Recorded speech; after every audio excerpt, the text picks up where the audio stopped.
Namaste, I'm Vedagurudev, and today I'm going to share a proven spiritual system that's already helped thousands experience deep transformation. When you join the Kriya Yoga School Masterclass, here's exactly what you'll get. Weekly deep dive classes, Saturday at 11 a.m. Eastern Standard Time. Bi-monthly Holy Fire Yagna ceremonies to clear energetic blocks. Weekly Satsangs and Q&A, Wednesdays at 9 p.m. Eastern Standard Time. Instant access to over 200 plus on-demand classes on asanas, pranayama, mantra japa, and meditation. Direct VIP access to me for daily mentorship and support. This is not just information, it's direct transmission, guidance, and transformation. Thousands have already said yes to the Kriya Yoga path. And if you're here now, something inside you is ready to. Click the Join Now button below, choose your membership, and begin your journey to inner freedom today. See you inside the Kriya Yoga School Masterclass.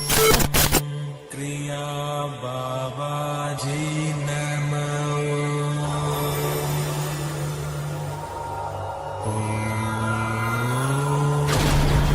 Kriya Babaji Namo.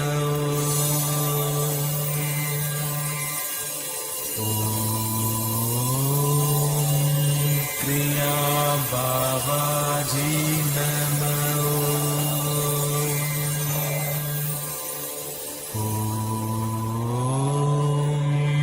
Kriya Babaji Namo.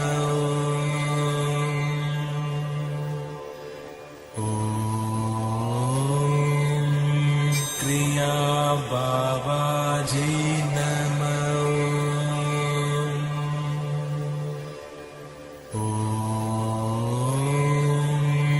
Kriya Babaji Namo.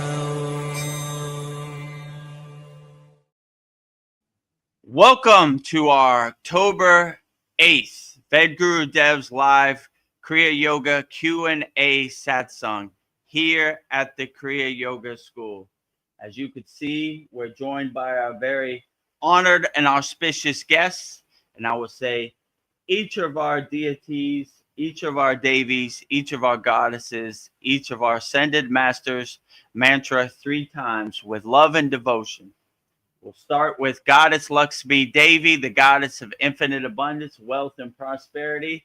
And I will say her mantra 3 times with love and devotion. Om Sharim Klim Lakshmi Narayana Biyam Namaha. Om Sharim Klim Lakshmi Narayana Biyam Namaha. Om Sharim Klim Lakshmi Narayana Biyam Namaha.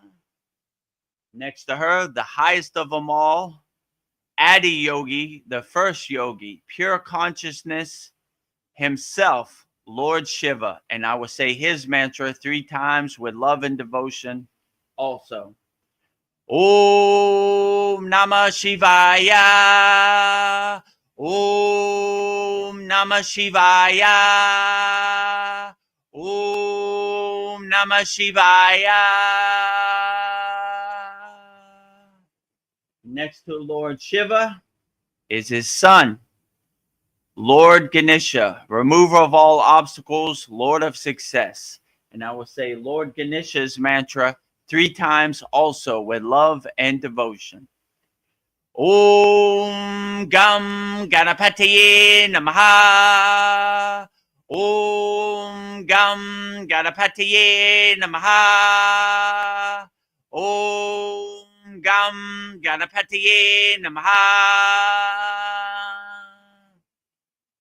And in the front, the fountainhead of Kriya Yoga, the deathless, immortal Himalayan yogi, Babaji himself, our beloved Sadguru. And I will say Babaji's Mula mantra 3 times with love and devotion also.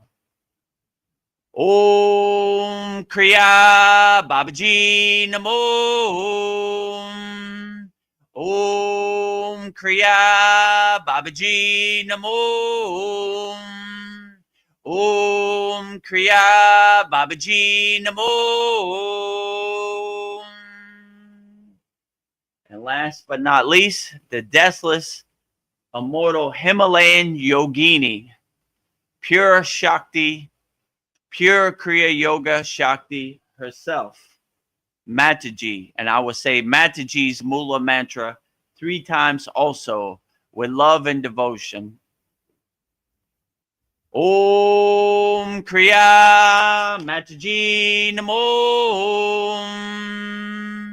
Om Kriya Mataji Namo. Om Kriya Mataji Namo. So now that we have welcomed all our very auspicious, honored guests, it's time to start our October 8th Vedgurudev's live Kriya Yoga Q&A Satsang. My certificate. Yeah, the energy was blew blown your away. certificate. Oh, well, it's live. It's not Memorex, so Yeah, these things happen. it is you know? live. So, yeah, make sure you subscribe to our YouTube channel at Vedagurudev. Daily Kriya Yoga videos, daily Babaji quotes, very great insights. Also, Mantra Monday. We just finished our Mantra Monday. And for Goddess Parvati Devi. So that's a good one. That will be premiering on Monday. But over 10 mantras on Mantra Monday. Over 500 long-form videos answering all questions on the live stream. So subscribe to at Vedagurudev. Watch as many videos as you can so we could get our numbers up over 3,000. We need 700 more watch hours and we'll be over 3,000. So support the Kriya Yoga family and get our watch hours up. A lot of great information and insights on our YouTube channel at Vedagurudev. Also, go to soullender.com.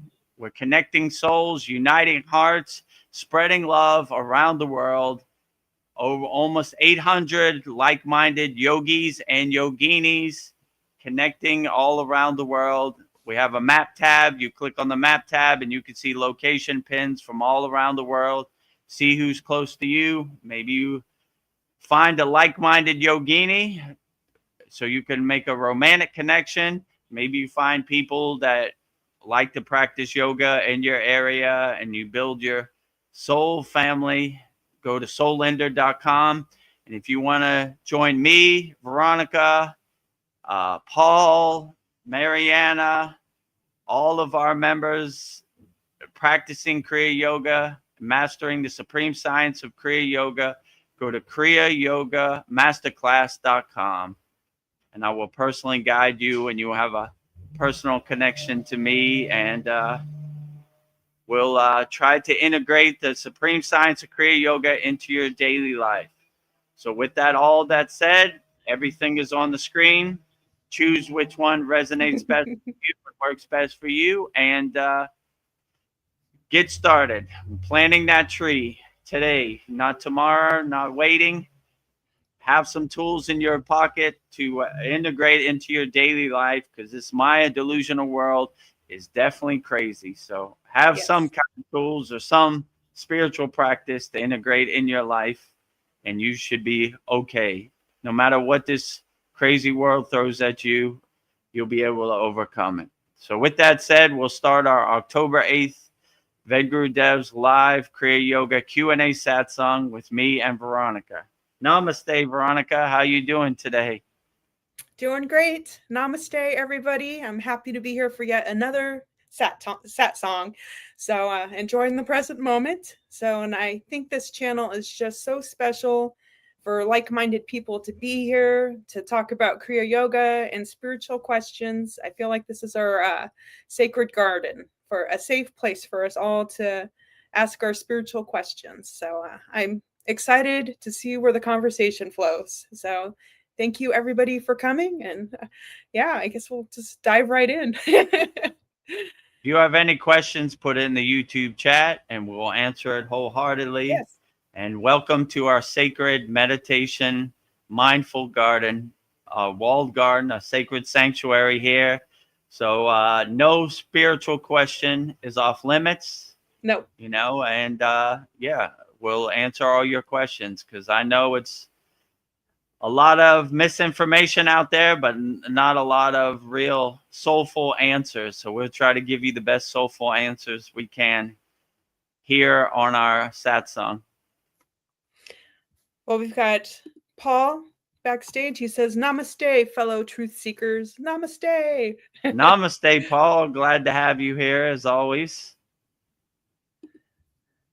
Paul says, "I've finally done it, Veronica. I've ordered your beautiful Shiva and Shakti painting on canvas. A 12 by 20 should arrive in about a week.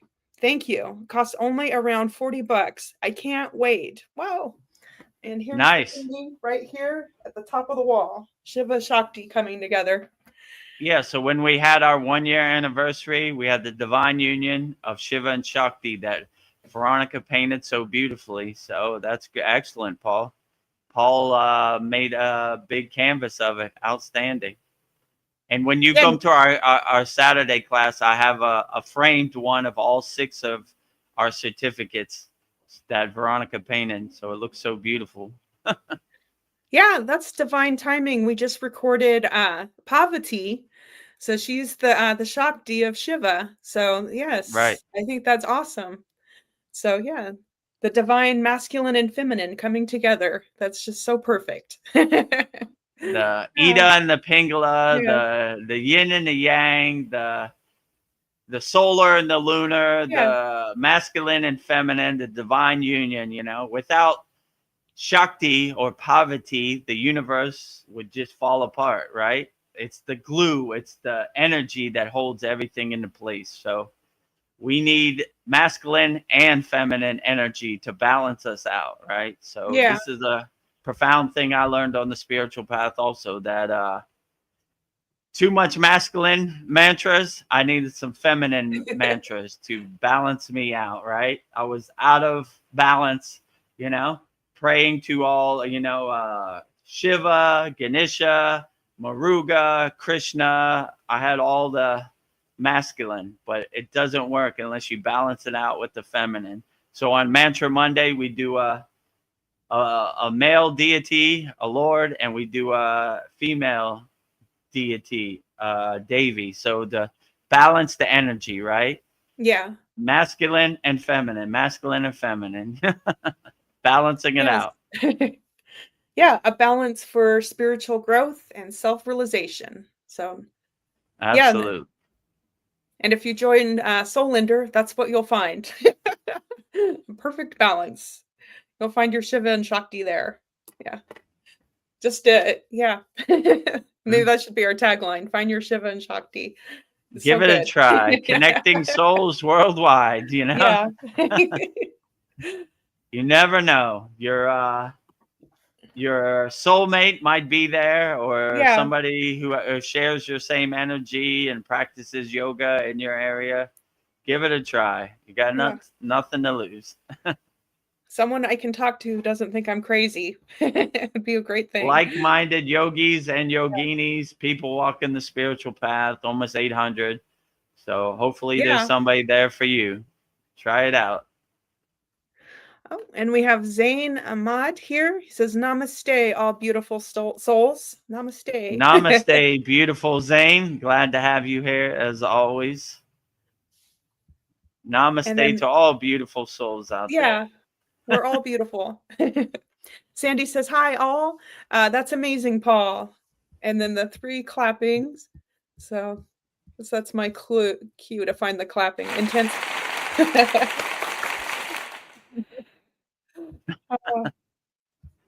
I don't know. Sandy always reminds me of the clapping. So like, okay, we have sound effects here.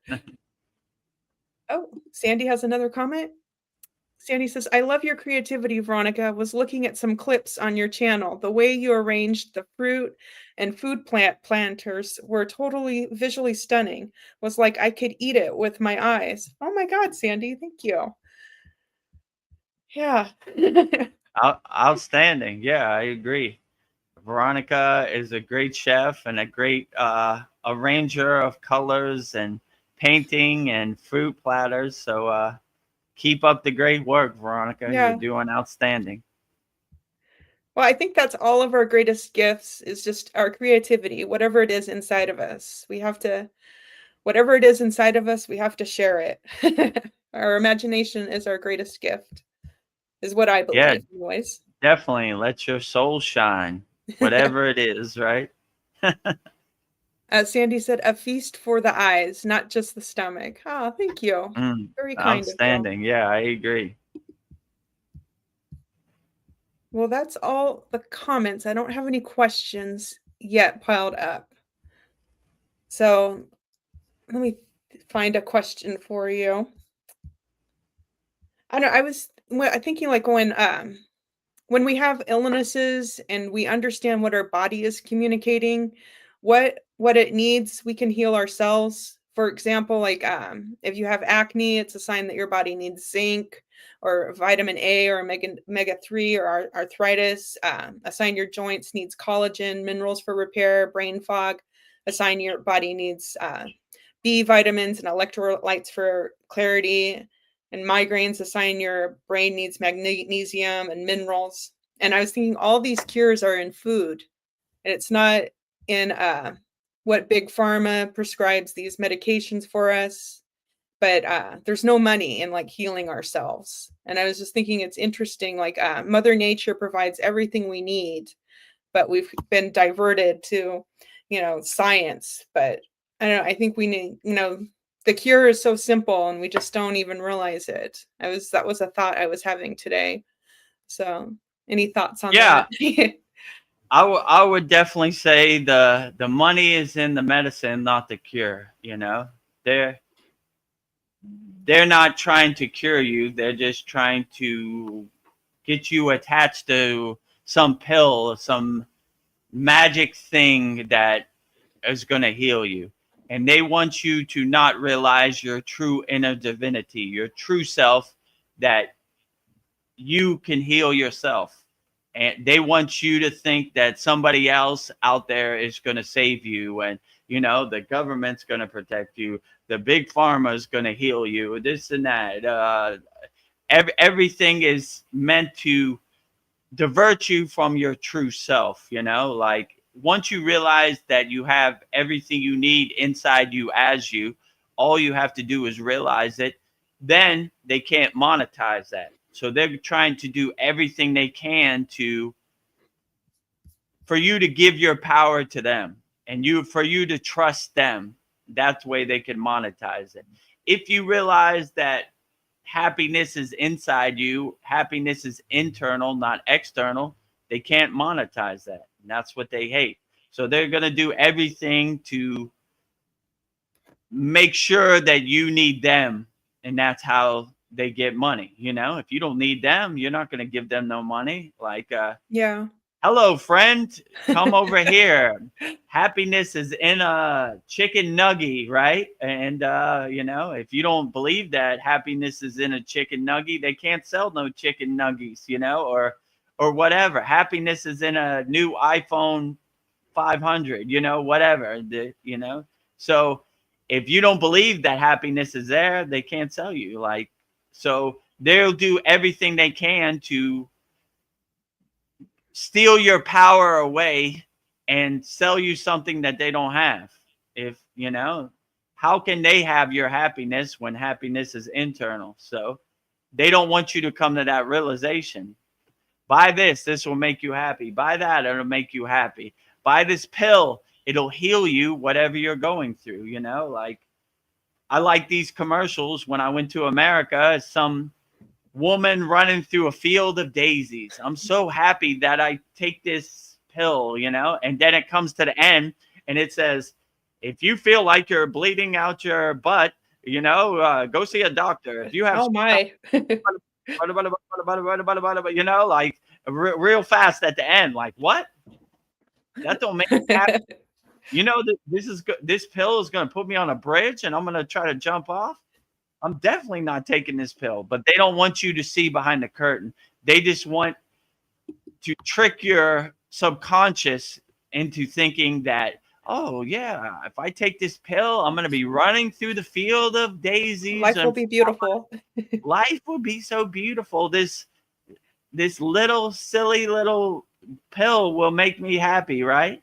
But people have been so conditioned their whole life to look for external fixes. But if you realize that all you need to do is do your inner work, how can they make money off that? How can they monetize that? So I mean, me personally, I don't take any pills. I don't take any supplements. I don't take any vitamins. That's my route. I'm a Yeah. traditional Himalayan yogi. There are no vitamins up there. The vitamins we get are from the sun, are from the prana, are from nature, and that works perfectly great. So it's almost like a blessing. Like, you don't need all these things you've been taught to think you need. Now, I'm not saying one size fits all. That's just my personal preference. Some people might need some pills, or some people, if I get hit by a bus and my body's broken apart, I'm going to go see the doctor. But anything else, I'm going to try to heal myself internally as much as possible. So all these big pharma, I mean, to me personally, if you ask me, they are the demons in the flesh, right? I saw this Yeah. one thing, the like opiates, right? They were invented by this family called the Sackler family, right? And Mm-hmm. these are real demons. They are. 200,000 people per year aren't here because they've gotten people addicted to it, and it's basically they're worse than the cartel. They're selling pill form heroin, and people are sleeping under a bridge, and their life is all messed up because they got addicted to these opiates. So, these are people that will throw you under the bus so they could buy a new boat and won't even think twice about it. So, I'm like I told Paul before, I'm not scared of the devil or demons. I'm scared of these cabal people, right? They'll do anything to steal your money, and if you live or die or they destroy your family, it doesn't matter. They don't care. They don't care about us. So, like, Yeah, they don't don't. care about them. Like, don't put your power into their hands. They're gonna throw you in front of the bus. They're gonna hope you sleep Like, under a bridge so they could get some extra money. I don't care how many people died last year from our product. I care about how big my boat is. Look how big my boat is. So don't trust any of these people. Like big pharma, I'm like, oh, it's almost like going to hell. You're like, oh, these people, they're gonna help us. They don't save anybody. They hope you hurt yourself, or you're not. They don't even care if you live or die. Really, 200,000 people aren't on the planet no more because of their product. And so I don't know. Don't trust anybody. Try to do your inner work. If you do need some pills to relieve your pain, just use it temporarily to help you overcome whatever you're going through, and don't make it a practice of using it daily. Let it do its work, and then let it go. So yeah. I wouldn't trust any big pharma. Like, to me personally, big pharma is like, oh, the worst of the worst. Like, whoa, demons in the boardroom.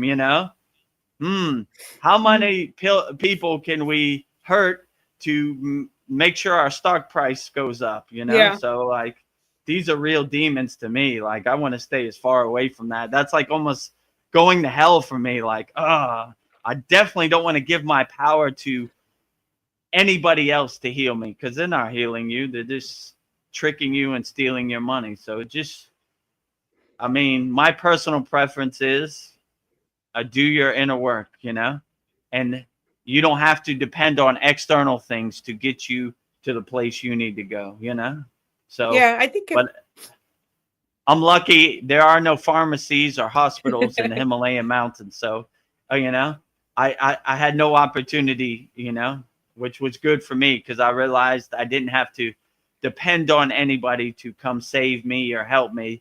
I did my inner work. If I needed extra, I had like-minded yogis. We healed each other collectively, So hello, my guru, can I have some Shakti energy to heal myself? Yeah, sure.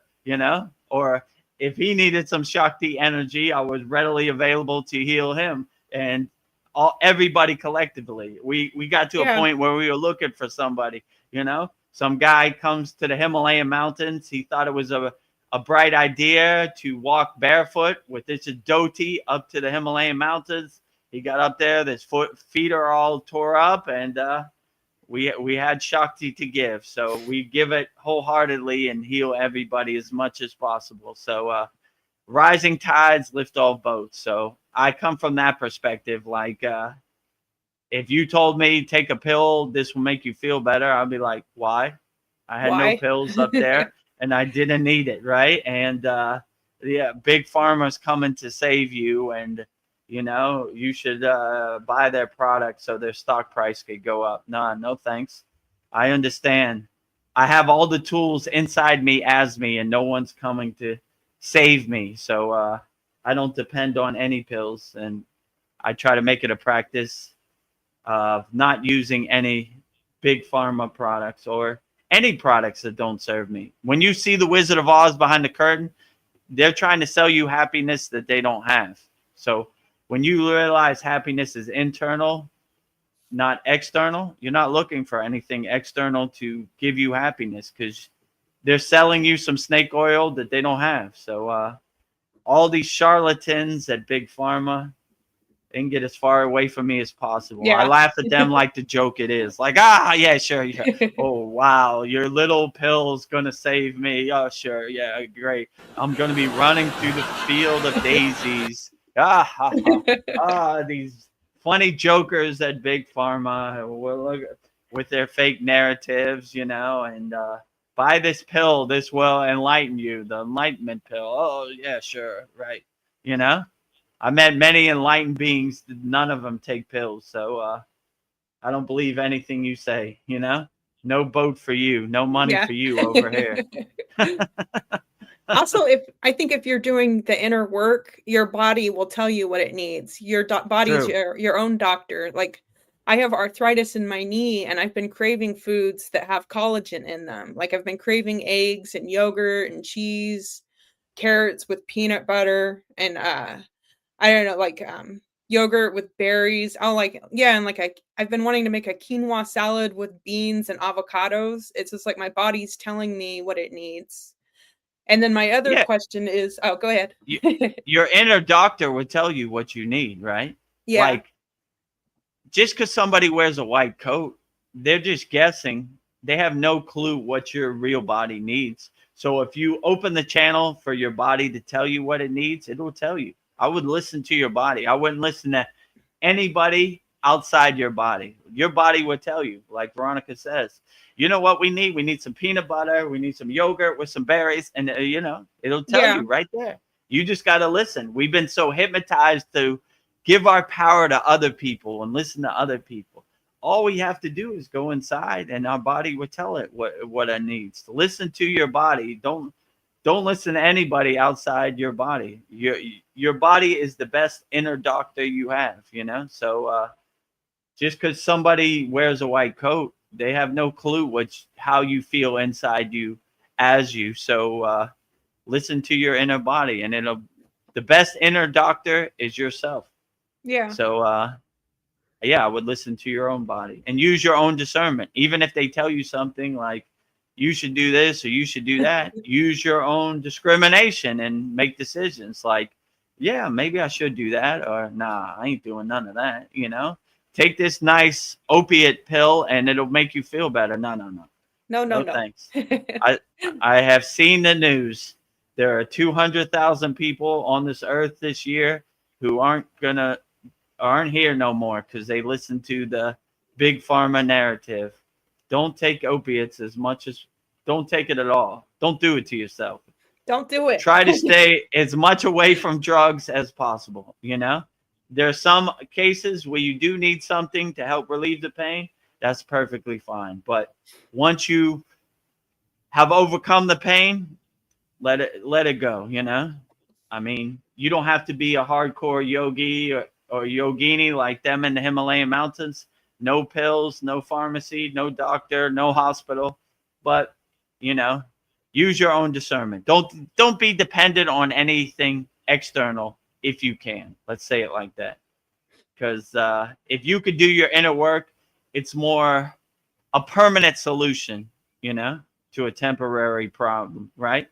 Like if I ever feel I need to heal myself, I'll just close my eyes and go inside myself and let my inner doctor do the work, Yeah. Tune me up. Tune me up. Also, another big thing to like heal ourselves is like the ants. We are such powerful beings that everything we need is within inside of us.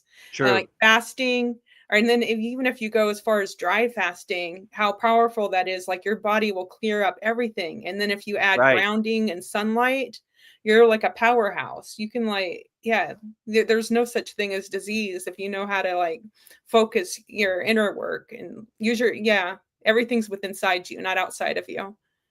Yeah, I agree. Like if you ever feel unhealthy or you feel sick, fasting by far is, in my opinion, the best thing you could do. And it doesn't cost any money. You just start off slow, intermittent fasting, go 12 hours and try to go 16 hours, go up slowly. And before you know it, you'll be at 24 hours. And it really purifies and cleanses the body. I make a practice of every Thursday fasting 24 hours, and every day I pretty much intermittent fasting. I eat once a day. So like it lets the body cleanse itself and purify itself. So I would suggest the best thing you could do before you go to a pill or any of that is fast. Like most people want the lightning path, like, oh, I'm going to take this pill and I'm going to feel better. But if you fast, you cleanse and purify yourself. So yeah, I would definitely say, in my opinion, fasting is the best thing you could do. Like all these viruses and sickness out here have no chance when you fast. You basically starve your whatever you're going through in your body. And I would highly suggest fasting. It's worked wonders for me. When I got on the path to Kriya Yoga, I made a practice of fasting, and no matter what virus is out there, the C word comes or what season it is, I never get sick. My job as a yogi is to never see the doctor in my whole life. Yeah. Whether I'll get there or not, we'll see. But I've been doing pretty good. So no matter what virus or what thing they have on TV you're supposed to be scared of, oh, this is the new C word, and this is the monkey flu and the bird flu and the pig flu and what difference does it make? When you become an unshakable, healthy mountain, you overcome it all. You laugh at all that. Yeah, sure. I fast all day and it has no chance over here, Yeah. People who, I don't know, depend on big pharma, they might be in big trouble. But the most important thing, my guru used to say, think disease and you have disease. So we never think of disease. It's not a thing that comes into our mind. If a tree falls in the woods and we didn't hear it, did it really fall? So I don't know, but I'm not saying one size fits all. I'm just saying this is my personal preference. There are some cases where you do need medical procedures. You do need some pills to help you overcome. Your body does break down, You're not going to have a immaculate light body your whole life, Your junk car is going to break down one day, Your physical meat suit is not going to serve you anymore. So, it happens to all of us, None of us is going to make it out of here alive. So I just wouldn't be dependent on it. I would, once you overcome whatever you're going through, whatever ails you, then I would let it go. So, yeah, that's my opinion. But, I don't have all the answers. It's not one size fits all. What works for me might not work for you. Use your own discrimination, your own discernment, and see what's the best path for you. And that's what I would suggest. Sounds like a great thing to do. Paul has a question for you. He says, question for Vedagurudev. How to overcome fear of the unknown and fear in general. Thanks. Great question. Yeah, so that is a great question. So this is the problem most people have, right? They come from it like a fear base. You've been conditioned to identify with fear and be fearful and come from a fear base. But as yogis, we try to be fearless, like no matter what happens. So I would probably say, in my opinion, the best way to overcome fear is just not get attached to it, you know? Be an unshakable mountain no matter what happens. This 3D Maya delusional chaotic world is going to pull you in all directions. It happens to me too, included, right? It's going to test you every day. It's going to try to get you in a fear-based state because you're easily controlled. So, fear comes from a place of loss, right? I'm going to lose my life. I'm going to lose my money. I'm going to lose my partner. I'm going to lose. But if you don't care or you don't have no expectations, then you have nothing to fear, right? No matter what this Maya delusional world throws at you, you always try to stay fearless. So the aliens are coming. Oh, you better jump out the window. The aliens are coming, nope. I love aliens. I want them to come. I make a nice landing pad in front of my house. Land your ship anytime. Booga Spare, if you're out there, you're welcome anytime. I got 1,000,000 Gayatri mantras for you. Land right over there. I'll make a nice spot for you. You like tea? I'll make you some tea. My welcome mat is always welcome. So if you're not scared of any of this, it has no effect. It has no impact on your life. You just try to stay fearless no matter what happens. What do you think about this war in the Middle East? I don't think anything of it. It doesn't serve me in the present moment. Let me see. I'm gonna look up in the sky. No airplanes, no bombs, no fire, no chaos. It's a ghost story about some faraway place I can't verify.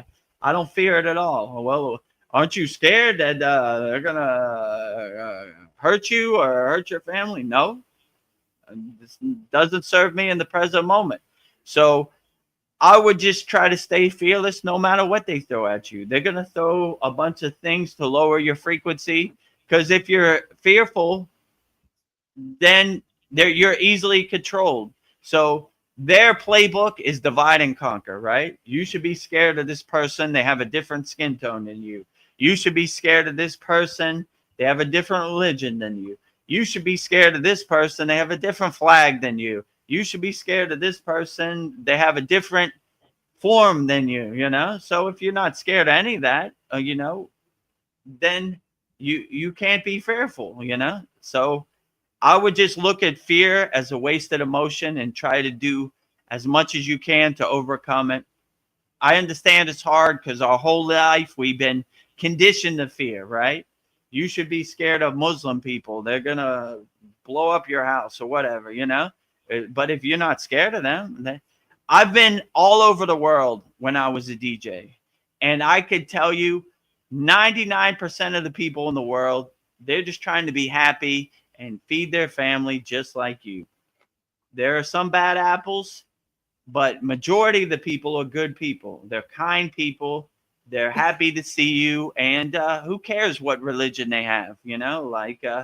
If you see them as a reflection of you, like you see yourself in them, they're just in a different geographical location.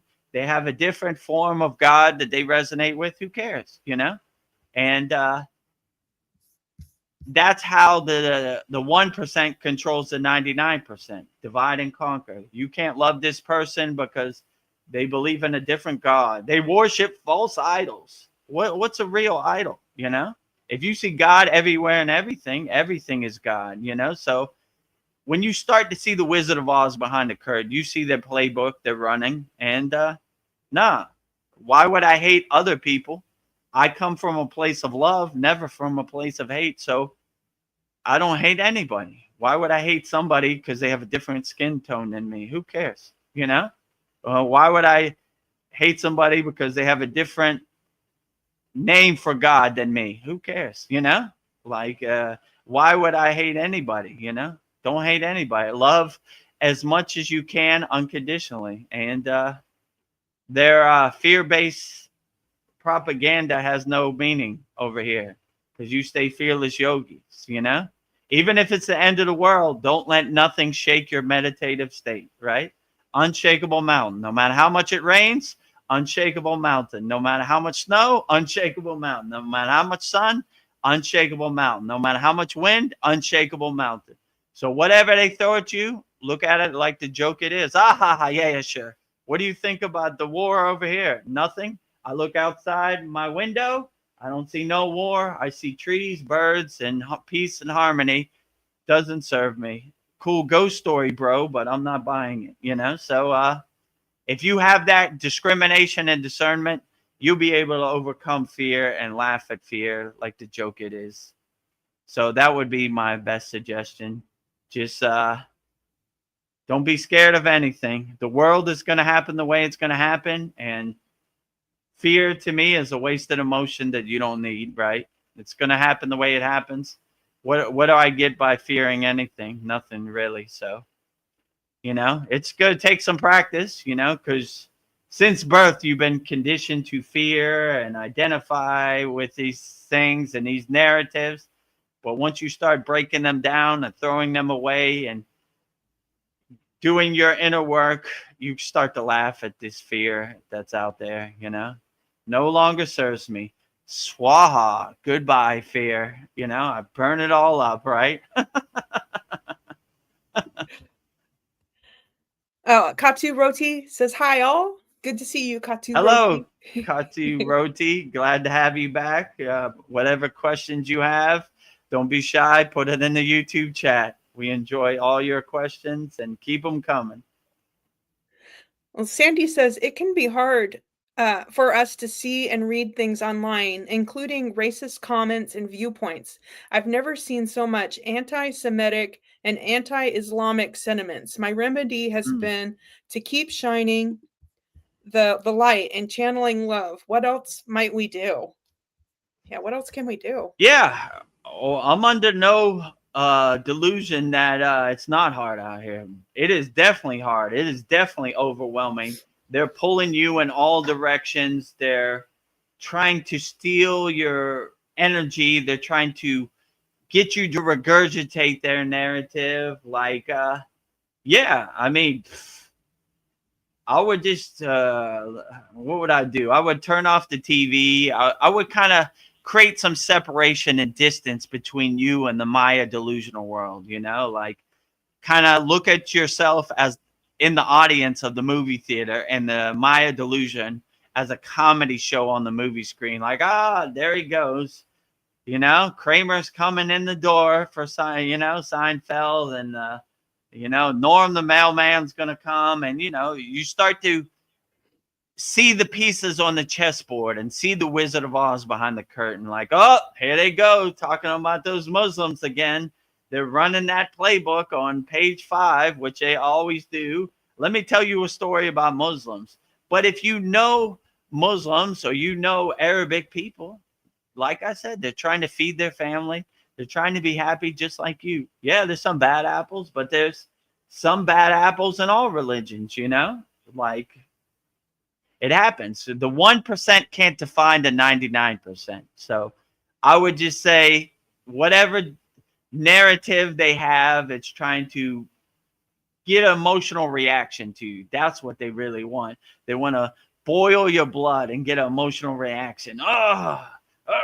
These Muslims. Yeah. And next thing you know, you're on an airplane and you got a gun in your hand and you're on the roof and you're, you know, somebody else, you're trying to do something you shouldn't be. Anytime you feel yourself getting super activated, just breathe and relax. Count to 10. Woo! They almost got me. I was tempted to go on that roof, but not going to do it. I don't care what anybody says. It's not going to get an emotional reaction to me, you know? People are going to say things. They're going to hit you below the belt. They're going to push your buttons. They're going to try to get in your under your skin and dance around. Don't give it to them, right? No matter what happens, don't hurt anybody or don't have violence to anybody, no matter what they say. You know, let them say whatever they want. It's just words in the air. Who cares what people think, right? They're going to, Yeah. no one's going to happen the way you want it to happen. No matter what anybody says, I try to keep my shield up as best as I can to not be affected, right? You know, if you see Vedagurudev climbing on a roof, doing something he shouldn't be, smack me upside my head. I lost it, you know? Vedagurudev, what happened, you know? Yeah, you're right. Breathe. You know, they almost got me. Me. You know, they're pulling you every direction. So once you have the awareness and the discernment and discrimination to see their playbook, then you say, oh, there they go. Ha, you almost got me. Almost. And they're always like, what do you think about Charlie Kirk? Or what do you think about this? I don't think nothing. It don't serve me in the present moment. My new mantra is who?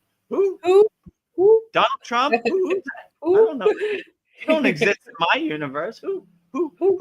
I'm an owl right out here. You know? And when you have that affirmation of who, you don't even care. You don't have who cares? Be like your cat. Your cat doesn't care about Donald Trump or Charlie Kirk or you know, the C word. It just walks around life in a meditative state and enjoys the sun. I want to be like a cat. I don't care about any of these people. None of them serve me. None of these people put food on my table. None of these people are in my family. What difference does it make? I don't work for any of them. I don't care. But they want to attach these identities, these conditionings to you, like stick to you, you know? I'm going down with the ship. I'm on team blue. I'm on team red. I'm a New England Patriots fan. I'm a Dallas Cowboys fan. Who cares, you know? When you see yourself of a child of the universe, you love everybody, right? Every football team is great, but they can't activate you unless you choose a side. If you have no side, what side are you on, Vedagurudev? God's side. Oh, can't do nothing with him. Going next door. You know, like, what do you think about this? Nothing. How does that help me in the present moment? How does that do my inner work? It doesn't, you know? So let it pass. But yeah, they're coming. They're coming. You got to have your shield airtight. You got to have your aura, no tears or no holes in your aura, because they're coming. You know, the ego's coming through the back door. He ain't coming through the front door, you know? My guru used to say, you're waiting at the front door looking for your ego when he's creeping through your back window. Yeah. Even Krishna says in the Bhagavad Gita, your ego is always hiding behind that tree over there. It's always looking for a door to come in. But if you're like four-faced God Brahma, you're looking to the front, you're looking to the back, you're looking to the left, you're looking to the right. You know? Can't sneak up on me. I'm looking from all directions. So just have your hat on a swivel and see their playbook. You know, their playbook is divide and conquer, get you into a fear state so you're easily controlled, you know. But if you don't care and it doesn't serve you in the present moment, that will help you overcome this overwhelming Maya delusional chaotic world. But I'm under no delusion that it's not chaotic. It is dense. It is chaotic. You do need to have some tools in your toolbox because every day is a test as a yogi. So keep shining bright like a diamond out there and keep working for the light. Hold up the white flag. Don't hold up the black flag. Live in peace and harmony and unconditional love, and anything that hurts, violence, chaos, I don't know, hurting people, harming people, you see what flag it is, you know? So, you know, fight for the white flag. We need more people for the white flag. Black flag has too much. We need some more boots on the ground. Yeah. So fight the good fight, be a light worker and help people, love people, and Yeah, you'll see it'll dissipate, but it's dense out there. It's hard. It's overwhelming. Vedagurudev included go through it every day, right? When I go out into the Maya delusional world, I got to take a few deep breaths. I got to say my Kavacham shield mantra, put up my shield. All right, they're out there. They're coming for me. They're them, coming. them, them Thailand motorcycles, they don't have no, they don't abide by no traffic laws. They're coming all directions. So, keep your head on a swivel. They're coming for you. So, but it, if you have the right discernment, this should probably dissipate a little bit. You just start to laugh at life like the joke it is. There they go. With that narrative again. There they go, telling those ghost stories again. There they go with their subliminal programming. There they go. Here they come. So you're ready for it. You stay ready so you don't have to get ready. So you're waiting for them. Oh, they're coming. There it is. I knew it was coming. Well, Sandy agrees with you. She says, yeah, I definitely don't engage with lower vibrational things. Yeah, don't do True. it. Yeah. Not necessary. Sometimes I go in a place and it just stinks. It stinks to me vibrationally, right? I'm like, ooh, the energy's off here. I don't like it. I don't try to make sense of it. I don't try to investigate it. I just turn around and leave. Not doing it to myself. Not going to drain my battery on something I can't control. I don't like the energy in here. I don't support lower frequency energy. So, yeah, if you don't support lower frequency energy, don't buy their big pharma pills. Yeah. If possible, and the best medicine is the sun, is nature, is the prana, the Shakti in there. So enjoy it, right? The finer things in life are for free. So, yeah. Yeah, something I've learned, like, not everyone can be helped, like, unless they want it. I'll, like, try to help someone, and they just, like, with encouraging words and advice, and they'll just turn my words around on me. So I'm just like, you don't want to be helped. You want to be miserable. And, I could throw you a life preserver, but unless you put it on, it's not going to do any good. So some people, they love their misery, and I don't know, and I don't want to be their company. So I was like, let them drown. If they, some people just want to be miserable. Yeah. From birth, you've been conditioned so much to find comfort in your suffering, in your depression, So people are in love with the chain that enslaves them. That's what my guru used to say. They love this bird cage that enslaves them, they love it, right? So no matter how much you tell them, they're gonna want to stay in the cage. They're not gonna want to be a free bird. So yeah, and some people, it's divine timing.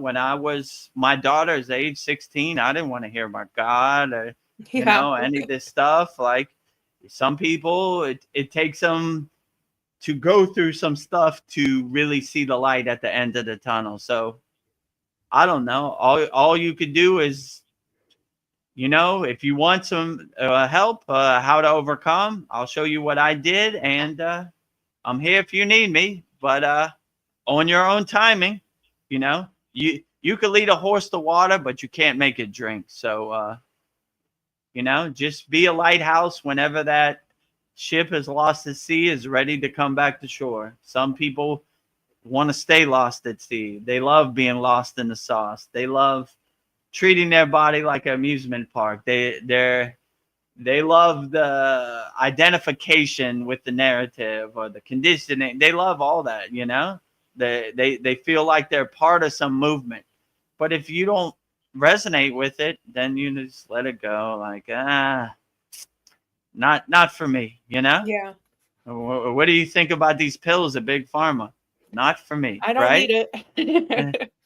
Why do I need a pill when I could just run through the daisy fields myself? And I have a mindful, blissful, meditative state, which enhances it even better, right? I enjoy it a lot more, right? Why do I need that to do something I could do for free on my own, So When you see the Wizard of Oz behind the curtain, you know, they're trying to monetize your happiness, which is not possible. So they're selling you some snake oil that they don't even have, you know? So when you realize happiness is internal, not external, they can't monetize it, and they hate that. So, you know, how is their stock price going to go up if you don't buy their product? It's not. So let their stock price die. Yeah, let it. Your dollar is what counts. Your dollar's the Right. vote. You are in control. My Yes. father had a golden rule, you know, and this I'll sanitize it for you. He said we don't give our money to a-holes, right? So anytime you see people that are evil and have bad energy, don't support them, you know? We don't support a-holes. Yeah. You don't deserve my dollar. You don't deserve my dollar, right? I don't support your evil ways, right? Yeah. Your narrative. Get out of my face with that, right? I don't want your snake oil. You're trying to sell me the Brooklyn Bridge. I'm not buying, you know? I only support people with good energy and positive energy, people with lower frequencies and lower instincts, like Sandy says. I don't want to be nowhere around. It's almost like sleeping in a trash can, like, ugh, it stinks in here. Get out of here, you know? I want to be in the sun and the peace and the harmony and the unconditional love, you know? I don't want your trash can to become my trash can, you know? Keep it over there, you know? Yeah. You know? Hopefully you figure it out one day, but some people stay on the hamster wheel for a lot longer than they should, you know? Pivot, change course, change directions, be light on your toes. And if Vedagurudev can do it, you definitely could do it. It's not over. Tomorrow's a new day. Try to plant your tree. Try to have some spiritual practices in your pocket so you could overcome. Because this world is going to get worse, in my opinion, not better. So, you know, get ready for it, you know. Like I said before, I want to be Braveheart, holding the white flag, running down the hill. Yeah. First to the fight, right? Where's the biggest demon or the devil? If I'm lucky, I want to punch him right across the face. Yeah. Superman punch. Pow, devil. Get out of here, right? White flag wins. Light beings unite across the universe. We need you. Yeah. So just laugh at them like the jokers. They're really losers, you know. When you see them as the losers they are, like losers, you know, fighting, warring, and losers. Nothing cool about the black flag. You know, the white flag is the coolest. But I'm biased. Pick your side, or don't pick any side. Just be one with God. So like you have to decide when you're ready. So like say you're like the world has just crushed your spirit.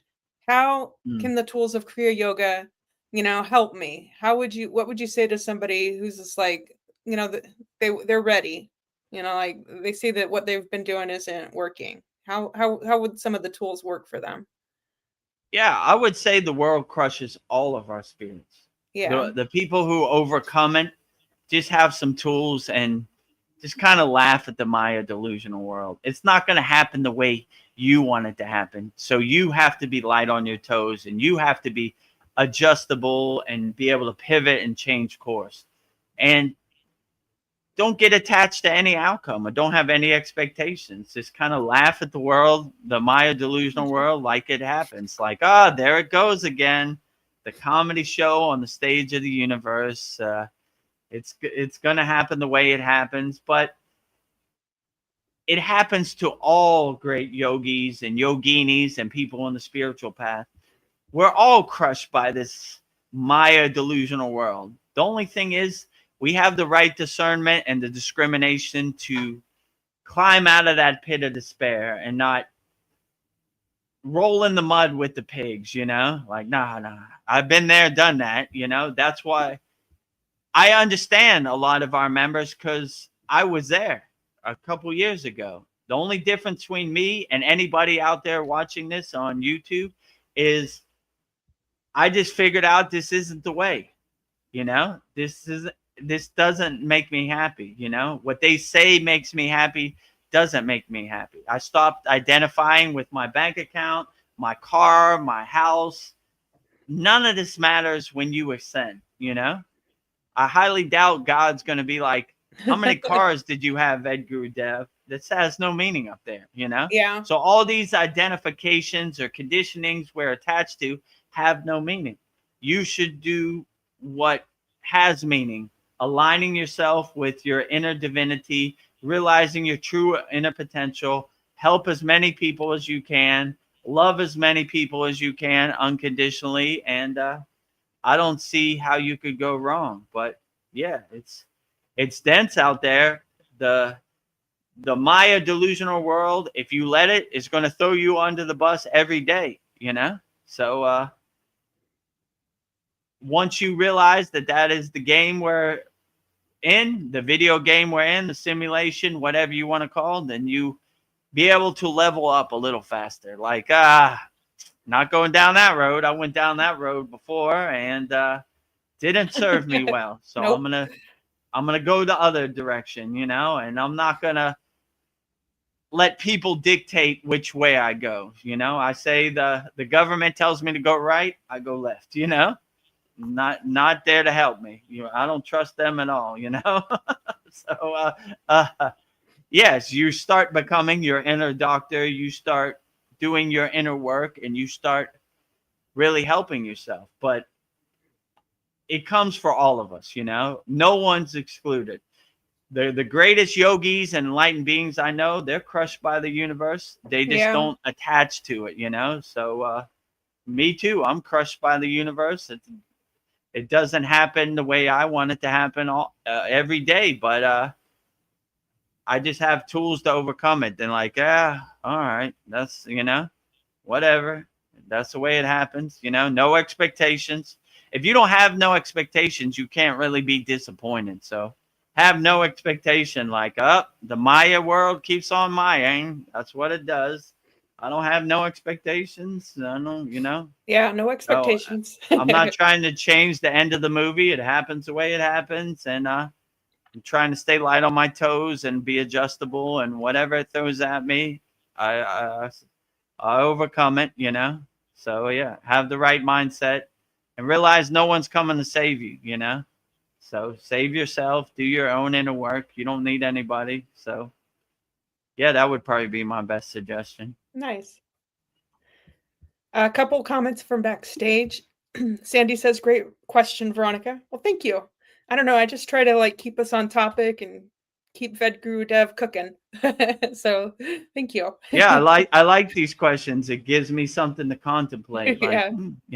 Usually when you're a yogi or yogini, you're kind of in outer space. You're kind of detached from the Maya delusional world. So these questions give me a chance to really contemplate, if I was in other people's shoes, how would I approach this, So it's good because when you do get into a higher state of consciousness, you're kind of in the stars, if you know what I'm saying. You're in outer space, I never understood when I went to the Himalayan mountains, why are all these yogis in outer space, looking at the sky? Now I understand, because I'm like them too. Okay, what? Who is Donald Trump? That does not affect me. He does not exist in my universe. So yeah, it gives me a good chance to contemplate when your boots on the ground in the Maya delusional world, how would you overcome this? So yes. Yeah, thank you for giving me the opportunity, everybody, with your outstanding questions. Oh. Thank you for answering them. No problem. My pleasure. It's a true blessing always. Yeah. Dream Tooth is here. And he says, fearless yogis. Absolutely. Stay fearless out there, my friends. It's dense. It's overwhelming. It's coming at all directions, but stay fearless out there, my friends.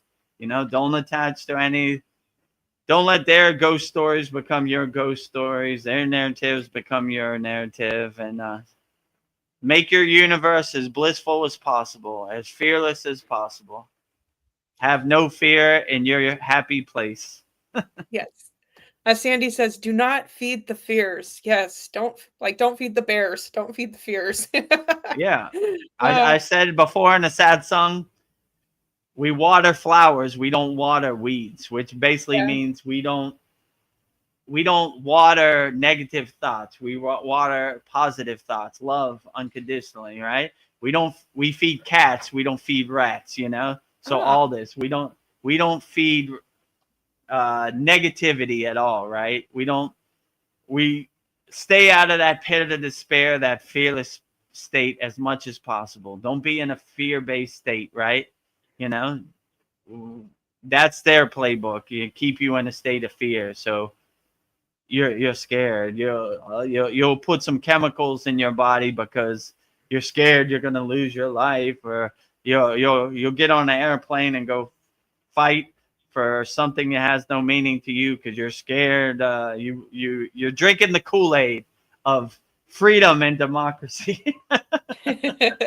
Don't do it. Don't do it. Right? You know. Don't do it to yourself. Don't do it to yourself. You know, you're trying to prove a point. You're up on a roof and you're looking through your scope. Don't do it. Don't do it. Get down. Yeah. Get down. Come on, get down. You know, don't hurt yourself. Don't hurt your family.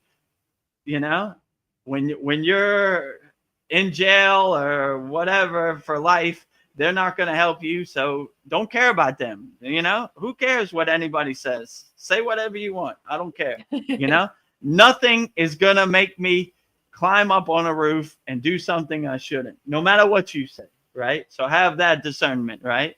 You know, don't let them activate you or radicalize you or get an emotional reaction to you, because they ain't coming to help you. Nope. You know, all they're going to do is point at you like, he was crazy. This guy, I don't know what happened. He just went crazy and God, he climbed up on a roof and, and don't do it to yourself. You know, who cares what anybody says? They're going to say all kinds of junk. Don't worry about it.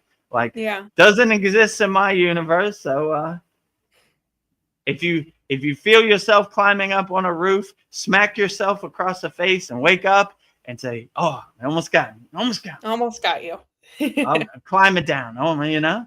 Wait a minute, get back up there. You know, how are we going to have a news story if you're not up there? Or how is what we want going to happen? No, you know. Yeah. They're just going to point at you and you're becoming a patsy. You know, like, I don't know. He just went crazy. You know, this guy got up on a roof. Who knows? You know. So don't give them the news story, right? I always hated when they say in the news, if it bleeds, it leads. And I thought, how gross is that? Ugh, it bleeds, it leads. That's how you do your news. Negative. Ugh, gross, you know? Like, we need murder, we need destruction, we need chaos, we need war. That is real news, right? Don't give them any news stories, right? Yeah. We have a happy news story. A 12-year-old boy graduated from college. I salute you, sir. Yeah, helping people, nice. you know. Kanye West went to the homeless shelter in downtown Los Angeles and gave $1 million donation to feed the poor. I salute you, sir. You know. Yeah. In this faraway place they're warring. I do not salute you. Yeah. This many people died on TV today, and there was a shooting in downtown Los Angeles, and 6 people died. No salute, you know. Yeah. Unsaluting. Salute higher frequencies and love and helping people. Do not salute murder, war, destruction, chaos, violence. Nothing to salute. Look at them like losers. They're losers, you know. It bleeds, it leads. So they're basically telling on themselves how much of a loser they are, right? This is the people we look to for our news. Ugh, gross demons, right? You know, we don't care about peace, harmony. We care about people bleeding. So we have a good news story. So we don't regurgitate the fear-based media. You know, gross, bleeds, it leads. Yeah. Losers. Losers. Loser. You are a loser. I am ashamed of you. If it bleeds, it leads. How Yes, gross is that? You know, I'm they take looking you to to. you for tell me what's going on in the world. No thanks.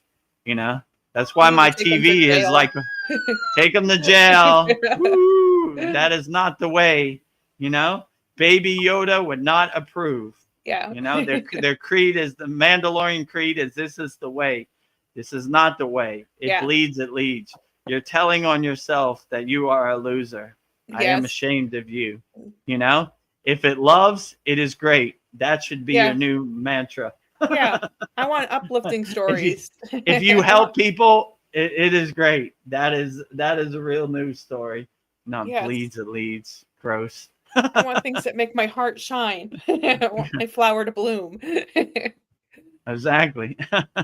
Well, Dream Tooth has a thought. He says, I'm saying my past experience of insecure thoughts, doubt, mindset had me fragment or copying others' energy, behavior, clinging. Like, I know about fear. No need to go down that blind path. Absolutely. Ugh.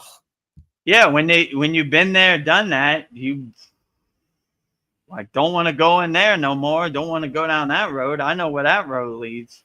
I'm trying to shed all these lower emotions, lower frequencies. I'm not trying to enhance them or cultivate them. I already know where that pit of despair leads me, you know? Like I said, my guru said one time, he said, Vedagurudev, you're wearing all white. Don't get your clothes dirty rolling in the mud with the pigs.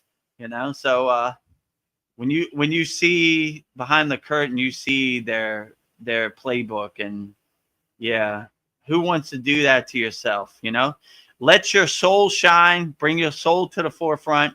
Let your soul be your guiding light, your North Star. Let it shine. All the conditioning, the identifications, throw it all away. It doesn't, who cares? It doesn't serve you, you know? So, yeah, but from birth, you've been conditioned to attach to these lower emotions and, you know, this type of stuff. Like, it feels good to shed all those rocks in your backpack. Throw them all out. Why are you carrying this around? Travel light, my friend. You don't need no fear. You don't need no anger. You don't need no violence. You don't need any of that stuff, you know? Help people, love people.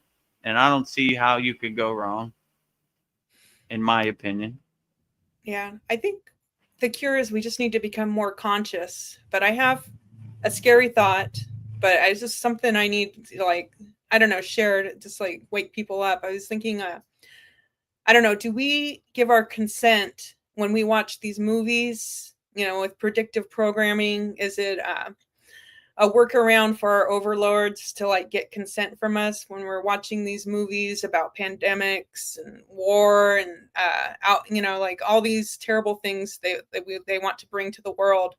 And if we're not conscious of it, we're like laughing. Are we somehow agreeing to these things with these movies? But maybe like if we become more conscious, you know, we can like wake up to it and like collectively like say, I do not consent to this.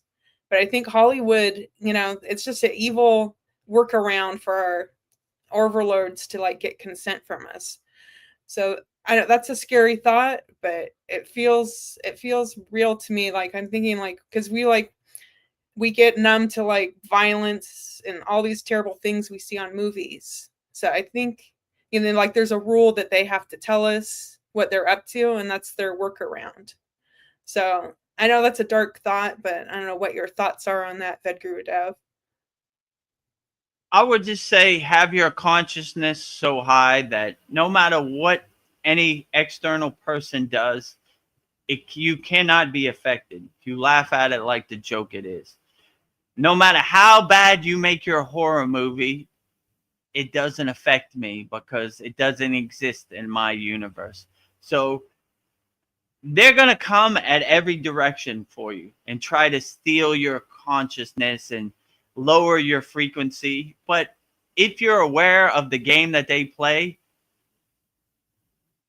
whatever they do doesn't have no effect on you. So even if they have this predictive programming, have your frequency so high and your shield so strong that it has no effect on you. And no matter how bad their horror movie is, your consciousness, your inner state is untainted, untouched by their gross narratives and stuff. So I would say no matter what people do, just do you so much inner work that you're unaffected by it. You start to laugh at it like the joke it is. Like, that's the best you got? Projective programming? Light work, losers. Light work. Kindergarten over here, right? I'm unaffected by it, you know? I don't want to be an actor in your horror movie. I make my own happy place. My universe is blissful and harmonious and peaceful and free. And you have no place in here. Your lower frequencies are not welcome. So no matter what they show you on TV or they show you in movies, just laugh at it like the joke it is. Like, my God, look at this horror movie. Yeah. This is so unbelievable, you know, like I'm so unaffected by it. Oh, wow, look at that. The devil's coming. Oh, I'm not scared about that. That's a joke to me, right? I wish the devil would come so I could kick him right in his ass, you know? So you begin to see like all this, all their projected programming has no effect because you start to laugh at it like the joke it is. Yeah, so when you I don't become more consent. aware, I don't consent. And, you know, like, I don't give my power away anyway, you know, like, oh, well, you consented, so we could just show you a 24-hour-a-day horror movie. No, I don't want any of your junk to become my junk. Get away from me, right? You have no control over here. I am the king of my castle. I am the queen of my castle. And I go to my happy place and make it however I want. You have no say over here. I don't work for you, you know? I don't get a paycheck from Hollywood. Whatever narrative you're trying to push on me or your agenda is trash to me. I don't care. I don't work for you. I make my happy place, my universe, however I want. And whatever you try to put in my mind, plant a seed like, well, Vedagurudev, you consented. I don't consent to all your junk. And your contract has no meaning over here. You don't even exist in my universe. Go away. You know what I'm saying? Like, I have a direct connection to God, no middlemen. So I don't follow your rules at all. You know what I'm saying? Like, Yeah. I'm a free bird. I'm not in your cage. Well, you consented. I don't care. I didn't consent. Like, I don't want your ghost story to become my ghost story and your horror movie to become my horror movie. Like, you know, get all your rules and all your laws and your guidelines away from me. I'm a free bird. None of this applies in my universe, right? So, you know, whatever you show me, I laugh at it like the joke it is. Like, oh my God, this movie is so unbelievable. Suspension of disbelief. Last week, Hulk was green. This week, he's red. These people don't even know what they're doing. This is so delusional. I want no part of it. You know what I'm saying? Not my monkeys, not my circus. You know, like Veronica said before. Like, keep your craziness. No part of it. I'm just going to away. sit in the audience and laugh at it. Wait a minute, Vedagurudev. Oh, there they go with that again. The Hulk was red today. He was green yesterday. These people don't even know what they're talking about, right? There isn't even a Hulk. I've never seen a Hulk outside my door. All this is junk, you know? So, well, you know, they're always trying to force their rules, their guidelines, their laws on you. Wait a minute, you consented. So now you got to be in the horror movie forever, you know? Your rules have no meaning to me. Your contracts are nonsense. Nonsense, right? Ghost stories. Get out of here, right? Yeah. You don't control anything over here, right? You know, they're always trying to trick you into thinking you've signed a contract that you didn't sign a contract, or they have some kind of control over you and your thoughts and what you did, you know? Don't give anybody your power. Just be like, you know, Hollywood, you Yeah. make a good fake movie, but I don't, it doesn't exist in my universe. It's junk, you Yeah. know? So they only have control if you give them control, you know? So if you don't, if you don't abide by their laws or you're a free bird, their whole narrative dissipates and dissolves, right? It doesn't even exist in my universe. What? Well, you know, you consented and this and that. And I was like, You tricked me. who are you? Who are you? How do you control anything over here? Yes. I don't work for you. You don't control anything over here. Well, you know, you consented. No, you don't control anything over here. Yeah. What do you control? Nothing. Nothing.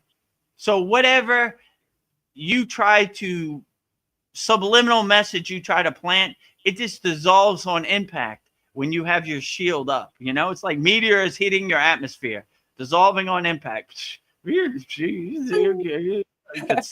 to what?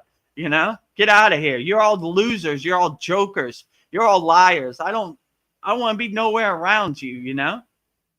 Get out of here. You take all your rules and your contracts and all your guidelines out of here, you know? Yeah. It doesn't exist in my universe. So, you know, whatever they say, just laugh at it like the joke it is. Yeah, sure. Yeah. Loser. You are a loser. You don't control nothing over here. Get away from me. I don't work for you. I hold up the white flag. Anything black flag is gross and dirty, and I want no part of it. I don't want your ghost story to become my ghost story. Get out of here. Bye-bye. Goodbye. You don't exist in my universe. Goodbye. You know? Goodbye. Goodbye. Bye-bye, Felicia. Yeah. Swaha. Bye, Felicia. Swaha. Bye, Felicia. Swaha. Goodbye. Up in smoke, in the fire, right? Well, Paul says, I do believe they are doing that, Veronica, but it's not going to work. They will still suffer bad karma for their actions. Also, very selective now about what I watch. Yeah, you got to be careful what you consume. Yeah, they're definitely coming. They're definitely doing that, you know? And if you give your power away, they will have your power. So they're definitely coming. But yeah, like Paul says, if you do bad things, that's other people's karma, you know? Let them roll in the mud like the pigs they are. Let them live in their horror movie. Let them sleep in their trash can. That's their karma. I want no part of that. I sleep on a blissful, enlightened cloud every night, you know? Your horror movie cannot become my horror movie, right? I have my shield up. So let them live in their own karma, you know? How gross it is to hurt people and try to control people and trick people into signing some contract or believing certain narratives, and gross, you know? I want no part of that. They're coming, you know? Yeah. But if you have your awareness and your shield up and your discrimination and discernment, you kind of laugh at it like, yeah, good one. Yeah, nah, not going there, you know? Yeah, I think that the key is like to wake up your consciousness. And I think if you're watching this right now, you are waking up, and there's many True. paths to wake up. I mean, not just Kriya Yoga. I mean, maybe Buddhism or I don't know, many different ways. But I think we are, and we're strong in numbers. Yeah, any spiritual tradition. You don't, I mean, just because I resonate with Kriya Yoga doesn't mean you have to do something. Have some tools from somewhere in your toolbox. Buddhism, Christianity, whatever you believe in, it's fine, you know? If you worship the sun every day, that's totally beautiful too, you know? Do what resonates with you and have some tools, because and don't let other people's God become your God. Have a God of your own choosing. You choose which God uplifts you and makes you feel the best, you know? Like have a direct connection to God. No middlemen in between you and God, you know? If you give me money, I'll send an email to God for you. Yeah, no thanks. I got a direct No connection. thanks. No middlemen, you know. Let me tell you a story about God. Yeah, sure. You know, got God's direct phone number myself, you know. So have a God of your own choosing. Don't borrow anybody else's beliefs. You know, just because they said it doesn't mean it resonates with you. So have a God of your own choosing. Don't borrow other people's beliefs and make them become your beliefs. But they're coming. They're Yeah. coming. Be ready, you know. Stay ready so you don't have to get ready. They come for Vedagurudev too. So I am not immune. Yes. They are they coming. they come for me. Maybe they come for me extra, right? Oh, this guy thinks he's a yogi and he doesn't follow our rule set. We got something for him, funny guy. Okay, come on, let's dance, you know. I'm ready. That's the best you got? Nothing, right? Oh, you know. We're going to show him this movie and he's going to get attached and we're going to plant some seeds in it. Come on. Dissolve on impact. Yeah. They've got lots of tricks up their sleeves. When a Are movie's over. over, I leave the movie theater Yeah. and I don't even think about it, you know, like, oh, that was stupid, you know, whatever. I don't believe any of that, you know. Let me look up in the sky. Iron Man flying around. Nope. Doesn't exist in my universe. Goodbye, you know. Well, War, also, chaos, goodbye, you know, not in my universe. it's also it's even hard to like trust what our eyes see with like AI. And then this thing I keep hearing about is Project Bluebeam, where they like use holograms to like trick us. And aliens are here, but they're not making themselves known. But I've been hearing like Project Bluebeam might, show us that aliens are here, but they're not the real aliens, or I don't know, they'll like use it to like create mass hysteria. So that's another thing to be aware of, to just keep our shields up and keep our consciousness aware, because they'll trick us. In 2025, AI is so good you can't trust anything, Yeah. right? Like I don't know. I saw they have this thing called Sora, right? And I saw like they have their watermark, so you don't believe it's real, but it looks real. Like a bear came into and a cat was Yeah. fighting the bear, and I was like, if they wouldn't have had that watermark, it said Sora on it, you It know, looked real. it looks real. So I wouldn't believe anything you see anymore. It's all Yeah. smoke and mirrors. It's all tricks, and don't believe anything. Like AI is getting better and better by the day, and you can't. I wouldn't believe anything. You know, I would use your own discrimination and discernment. I saw one video where a leopard was riding on the back of a dolphin, and millions of people thought it was real. Oh, that's so beautiful. The dolphin carried the leopard. I was like, if a leopard could catch a dolphin, that would be its last day on Earth. You know what I'm saying? Yeah, like those they really, claws.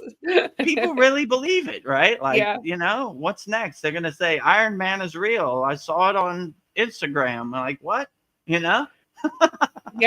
So I wouldn't believe anything. Just believe what serves you in the present moment and what you Yeah. have experienced. Soon, whatever you see on social media or YouTube is all going to be fake, So, but if you want a real connection, join our Kriya Yoga School of Soul Yeah. Ender. It's real. Yeah. Like-minded people. So seek out real stuff, because there's so much Yeah. fake stuff out There there. is so much fake plastic stuff. Right. What could you believe? Anything, right? Have Yeah. real human connections, because too many computers connections now, like not real, like plastic, fake, So yeah, I wouldn't trust your eyes anymore, or Yeah. just laugh at it like the joke it is. When you go to a movie theater, you have suspension of disbelief, right? You have to lower your consciousness or lower your intellectual mind or logical mind to believe, right? That's why you watch a movie, right? I have to have a suspension of the disbelief to believe Hulk is real in this movie, or there is a Hulk, you know? So Yes. same thing when you watch social media or YouTube or any of this stuff, like, you know, suspension of disbelief. Like, it's just like watching a movie. I don't believe any of this junk. Here they go, showing me the dolphin and the leopard again, you know, whatever. I don't believe that. I don't believe it. I don't know. I don't believe anything anymore, you know? I only Yeah. believe what serves me in the present moment, right? You know? Is there a dolphin and a leopard next to me? Nope. Water under the bridge, clouds passing in the sky, pass, you know? I'm not going to try to make sense of it. I'm not going to try to, you know, go down that rabbit hole, whatever, you know? All this is fake anyway, so. Yeah.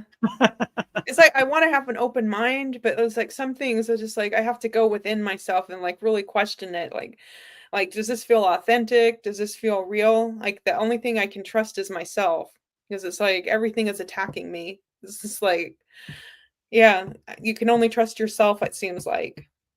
Yeah, and I would just cultivate and enhance what serves you in the present moment, you know?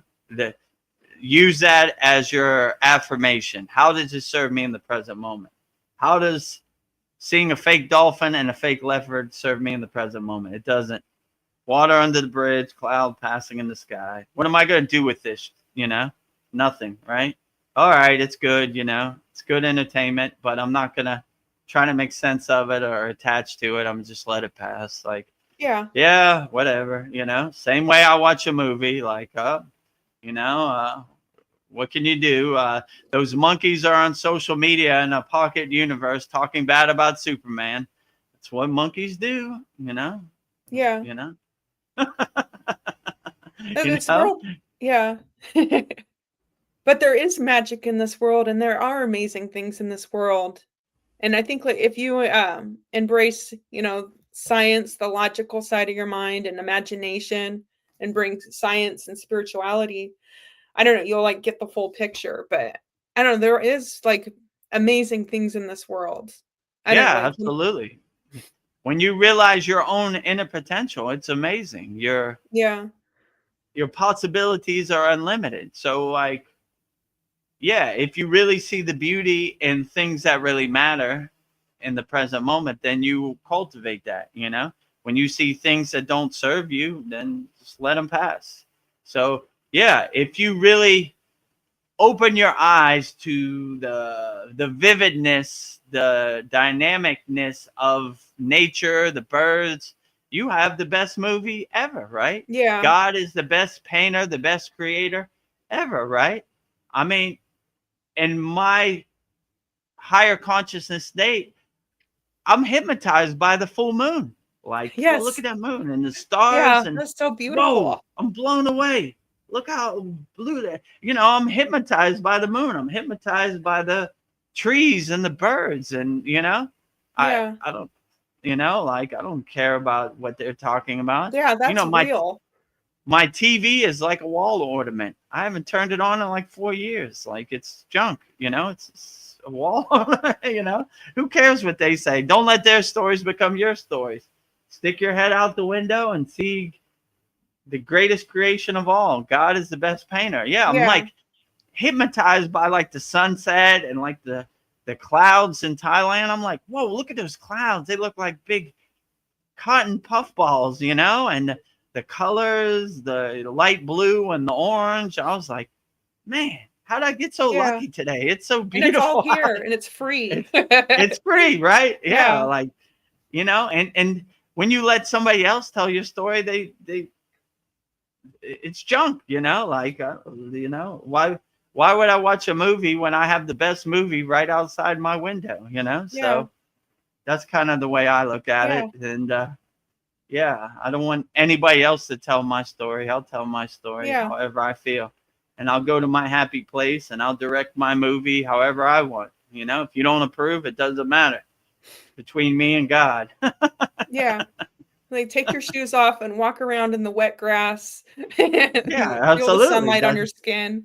When I was in the Himalayan mountains, no matter how cold or frozen the grass was, we made a point of feeling the grass between our toes and Yes. connecting with nature and feeling the prana, like hugging a tree, you know?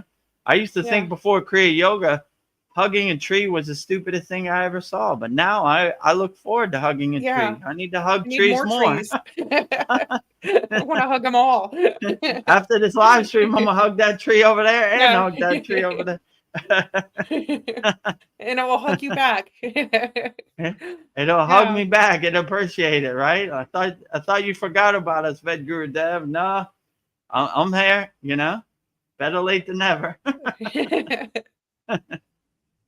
Yeah, speaking of like inner work, I've been thinking like a great use of journaling is just like our meditation time. I've discovered is like use that time to like do a life review. Just like find some quiet time and just like, yeah, just review your whole life. I think it's very healing to just look back on everything you've experienced and just like just meditate on it and journal about it. I think I've been doing it and I found it very healing. So I think like regardless what your age, I think I don't know, it just give you like a good signpost of seeing where you're at and where you're going. And yeah, and I just feel like yeah, it's a good way to embrace your spirituality. I agree with you. When you meditate, have tea with yourself, you know, have a meeting with yourself, self-observe yourself, self-reflect on yourself, like be self-aware of yourself. So yeah, I would definitely, as much as you can, go inside you as you. And my guru used to say silence is the best teacher. So when you're alone with yourself, the answers are readily available. So connect with that stream of consciousness, that pillar of light, and you'd be surprised of what you can see and what insights you can get. So yeah, I would definitely have tea with yourself, alone in meditation. What is better than that, right? Or have tea with God. Maybe God gives you an audience and you have tea with God. So inside you as you, you know, silence is golden. Yeah. I don't know. I keep a journal everywhere. And yesterday my phone died. And it's like I just get sucked into the phone, like endless YouTube stories and Instagram. And then my phone died and I just started writing in this journal, like pages and pages. And it's just like the time just slipped away from me, but it felt so much better than just like watching interesting videos, but just like being with myself and writing down my thoughts. It was so much better and it's so simple. Yeah, absolutely. Yeah. Paul, he says, even more amazing to think the moon is probably a space station. There's a lot of weird stuff about the moon. I know, but still beautiful. Could be, you know, like could be. And in Kriya Yoga, we call the moon Chandra. And the moon energy is like Soma, right? So we always give respect to the sun, the moon. So if the moon is a space station or not, who knows, you know? Yeah. I don't know. I mean, could be. I'm not able. You know, I can't verify it. Like, yeah, it could be, but I don't know, you know? What can you say about it? Yeah, I need to. Yeah, unless I can get there. I don't know. I'm not able to astral travel to the moon yet. Not sure. It could be. I'm not saying never. I'm not ruling it out. You know, I don't know. You know, could not be. You know, but I enjoy it for the big white color, the glowing color that it has on the full moon, and I appreciate it. What it is, what it isn't. I have no clue what the moon is, you know. Is it there? Isn't it there? Who knows, you know? Well, that's all of the questions. Well, you know how I like so to if make anybody has any questions, put it in the YouTube chat. We'll answer it wholeheartedly. So I was thinking about things to surrender to. So I've got 10 of them. I'm thinking like my need to be right, my pride. I don't need to be right. I surrender. The second one is not fighting, my need to control everything. And my third, the need to be accepted. Fourth, my trusting in a higher power. And five, my divine timing, just surrendering to it. I don't know, and surrendering my health as my body is getting older, and just acceptance of my age. Surrendering to my fears. Oh, this is a big one. Surrendering to my financial concerns. That's just like it's eating me up alive right now. I'm surrendering to uncertainties of the future. I'm surrendering to past mistakes. I don't know. And just finally, I'm just deciding to just go with the flow because I'm just too damn tired of fighting it. So that's my surrender list. Like, Okay, well, let's go through it like we went through the other okay. one. So what is number one? My need to be right, my pride. Yeah, so as yogis or yoginis, we live in a state of equanimity. Right or wrong, good or bad, we don't have no dog in the fight. So once you have no need to be right or that, then it kind of dissipates because you don't really have any dog in the fight, or you don't really care, right? Like, what is right or wrong anyway? Like, we don't, it doesn't exist in our universe. Like, who do I have anything to prove to, or what am I trying to do by be right? So once you shed that, you don't really care. Like, what the, this is more of an ego based thing. Like, I am right, me, myself, mine, I, me, so like when you see the ego for the joke it is, then you don't want to be anything, right? Like, what difference does it make? I have nothing to prove to anybody. I get nothing from being right or wrong. So I have no need to be right, right? Yeah. It's okay. I don't need to be right. Second one, not fighting. My need to control everything. I feel like I have to control everything. Yeah, this Maya delusional world is not gonna adjust to you. And it makes no sense to try to control it. It's going to happen the way it happens. And when you start trying to control the outcome, it's like trying to change the end of a movie. It's going to end the way it ends. The Maya delusional world doesn't adjust to us. We have to adjust to it. So when you see that it's going to happen the way it happens and you have no control over it, you kind of give up your control. Like, I'm not going to try. I'm just going to be light on my toes and adjustable and change course with the Maya delusional world. I'm not going to try. It's not going to adjust to me. So trying to control something that you can't control is a waste of time. So yeah, I wouldn't try to control anything. I would let it happen the way it happens and not get attached to it and just let it happen the way it happens. Yeah. Third, my need to be accepted. Yeah, so you don't need anybody's permission or anybody's acceptance. Like, who cares what your neighbor thinks? Who cares what anybody thinks? You don't need to be accepted. Be perfectly happy and love who you are inside yourself.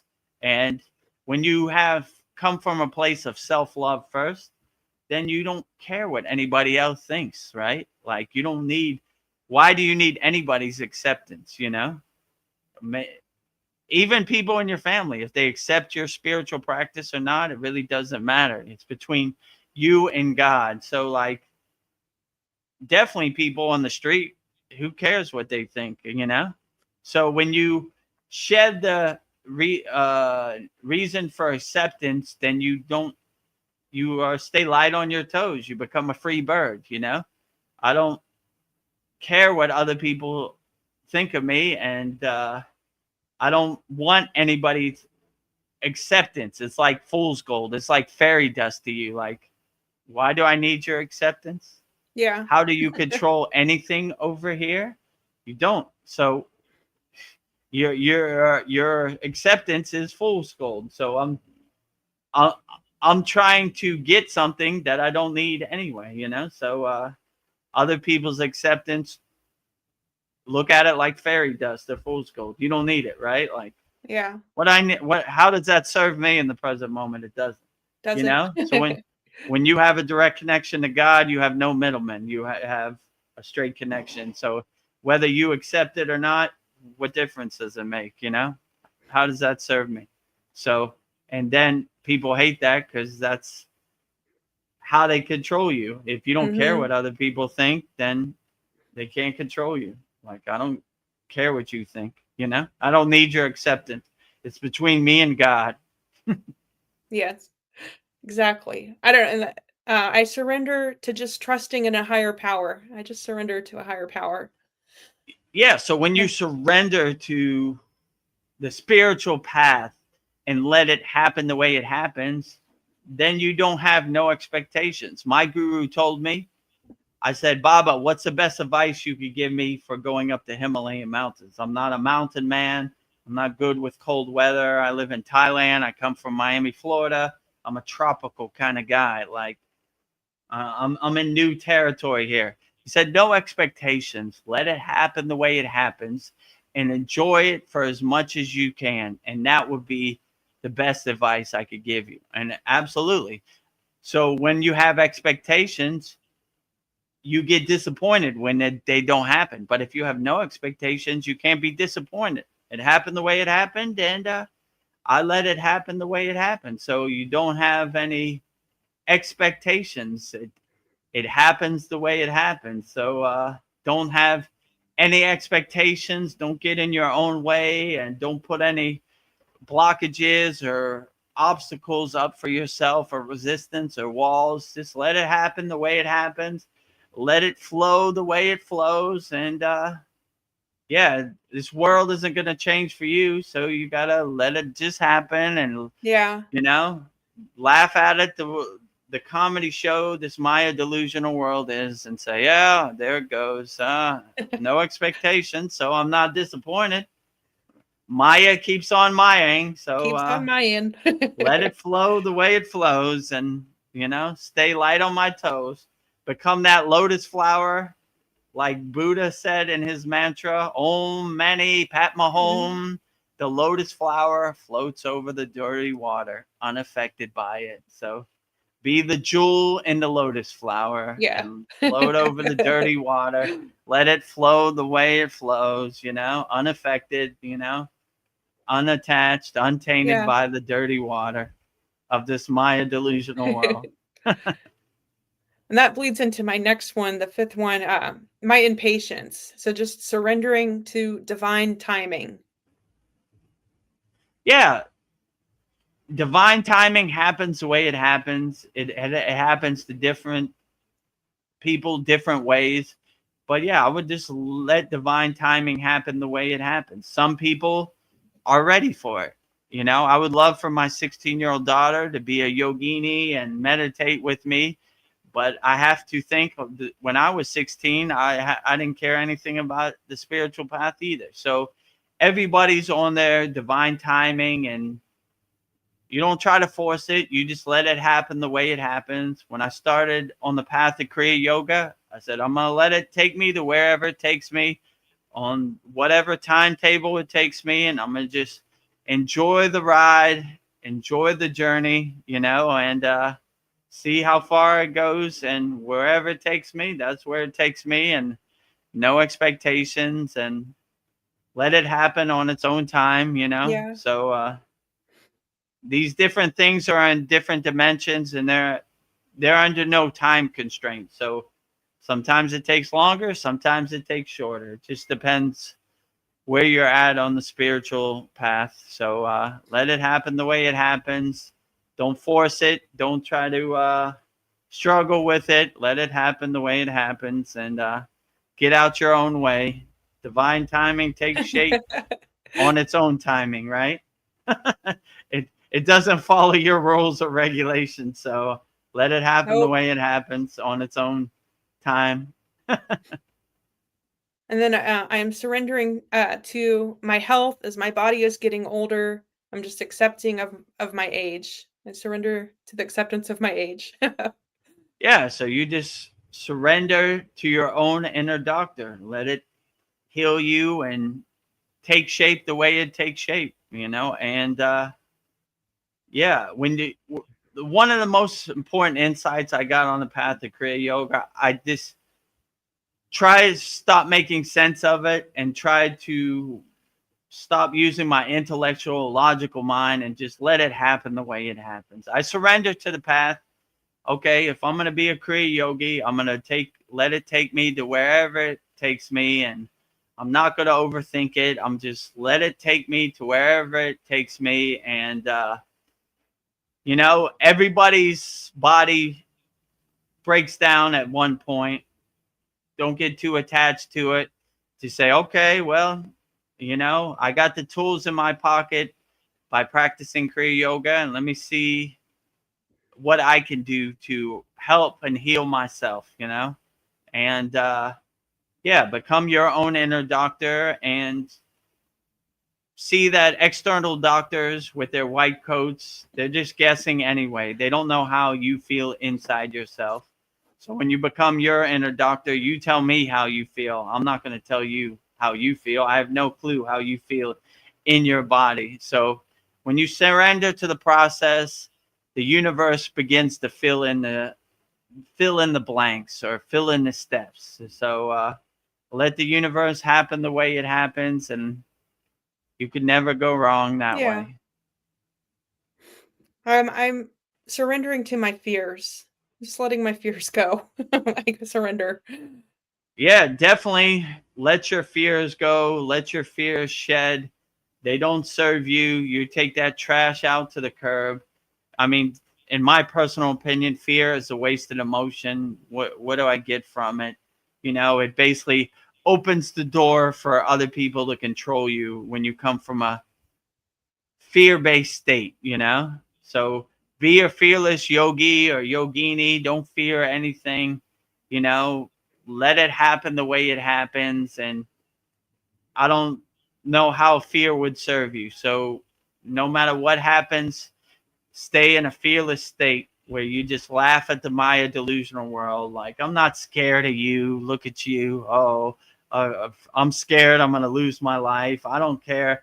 Please help me ascend faster. I'm scared I'm going to lose my car. All cars break down.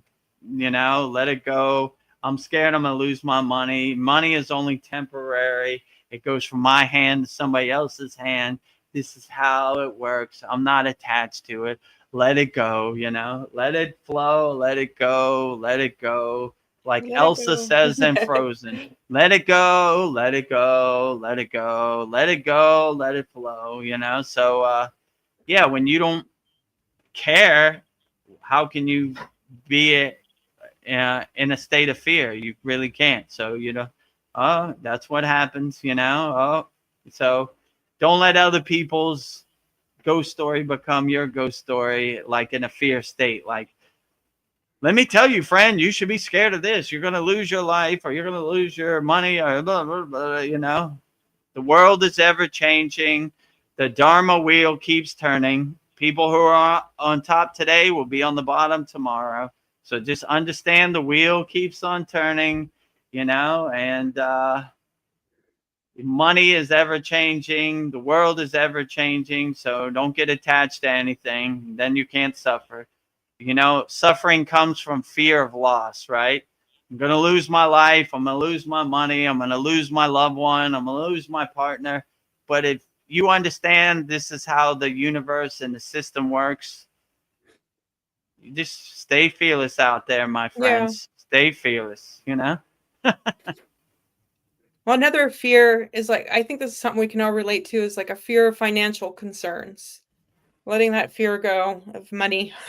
Yeah, that fairy dust paper money is always in the back of your mind. And from birth, you've been conditioned to identify with money. Money defines me. Ones and zeros. This paper defines me. But I have a better perspective because in the Himalayan mountains, we never talked about money. So it was a non-issue. I don't even remember talking about it at all. So it gave me the right mindset. Like, I shouldn't be focusing on this ever-changing money or financial situation, because that's how they get you attached, right? And that's how they get you in a financial cage. But if you're a yogi or a yogini or a sannyasi or renunciate, you don't have no money. So it's not a non-issue to you. Ramayana Maharishi, one of my favorite enlightened beings, when he got to the place of his ashram, he took all his money and threw it in the lake. I never want to touch this money. And he got his wish. So I always thought that was a beautiful thing. Like, yeah, don't be too attached to money. Try to live as minimalist as possible, you know? When the C word happened, I looked at my, what would they call it? Burn rate, right? How much money do I have going out? Now that I have no money coming in, what do I need to shed? You know, let me be like a yogi and be light on my feet. You know, do I need this?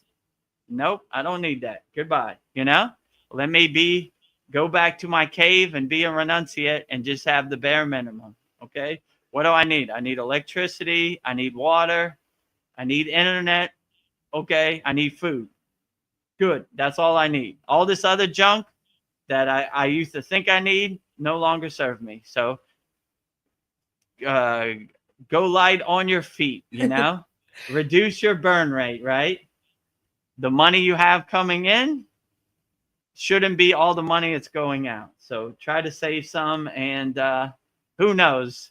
This world is ever changing. I don't even know what's going to happen tomorrow. You know, tomorrow they could shut it down again.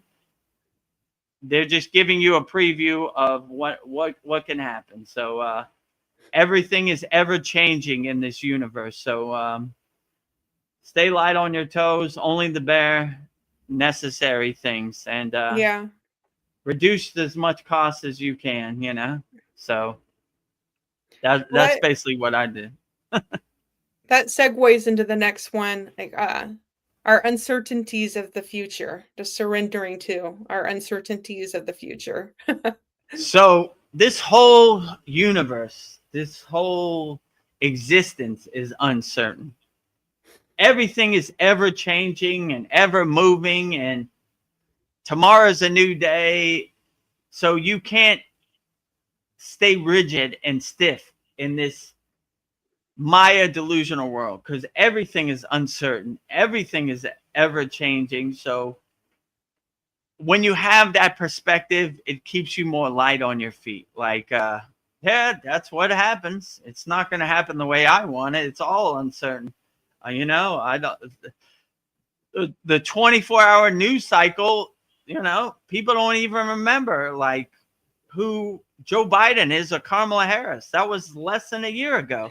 So, Yeah.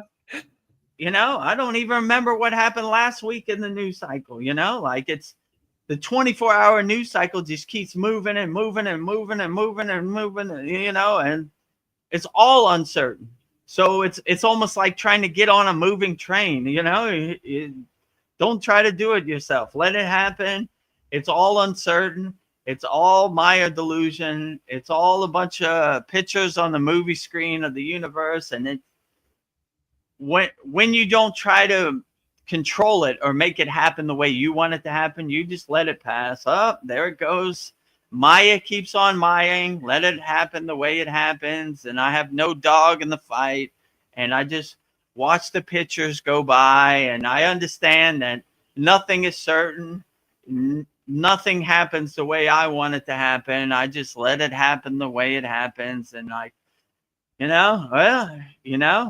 we're all uncertain, so it's not going to happen the way I want it to happen. So when you have that discernment and discrimination to see that it's all uncertain, right? Who knows what's going to happen tomorrow? You know, like nothing's going to happen the way you want it to happen. You just let it flow. And yeah, you know, I knew that was going to happen because this whole Maya delusional world is uncertain and it doesn't adjust to me. I have to adjust to it and stay light on my feet. So I would say it's all uncertain. Yes.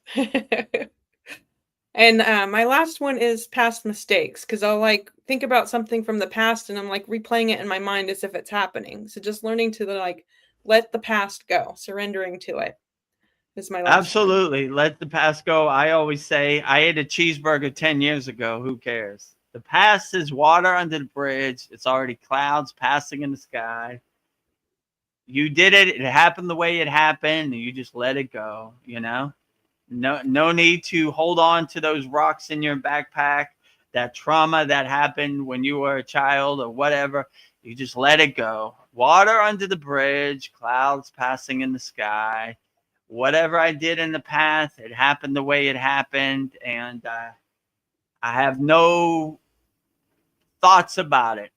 I turn the page on the past, right? Why do I need to carry around these rocks that no longer serve me? It happened the way it happened, let it happen the way it happened. And I shed these rocks out my backpack. I have a rock in my backpack. I had trauma when I was a child. Goodbye. Yeah. I ate a cheeseburger when I was 10 years old. Goodbye, rock. Yes. I have, I treated a person a certain way that I'm not proud of. Goodbye. My mother said this to me. Goodbye. My father said this to me.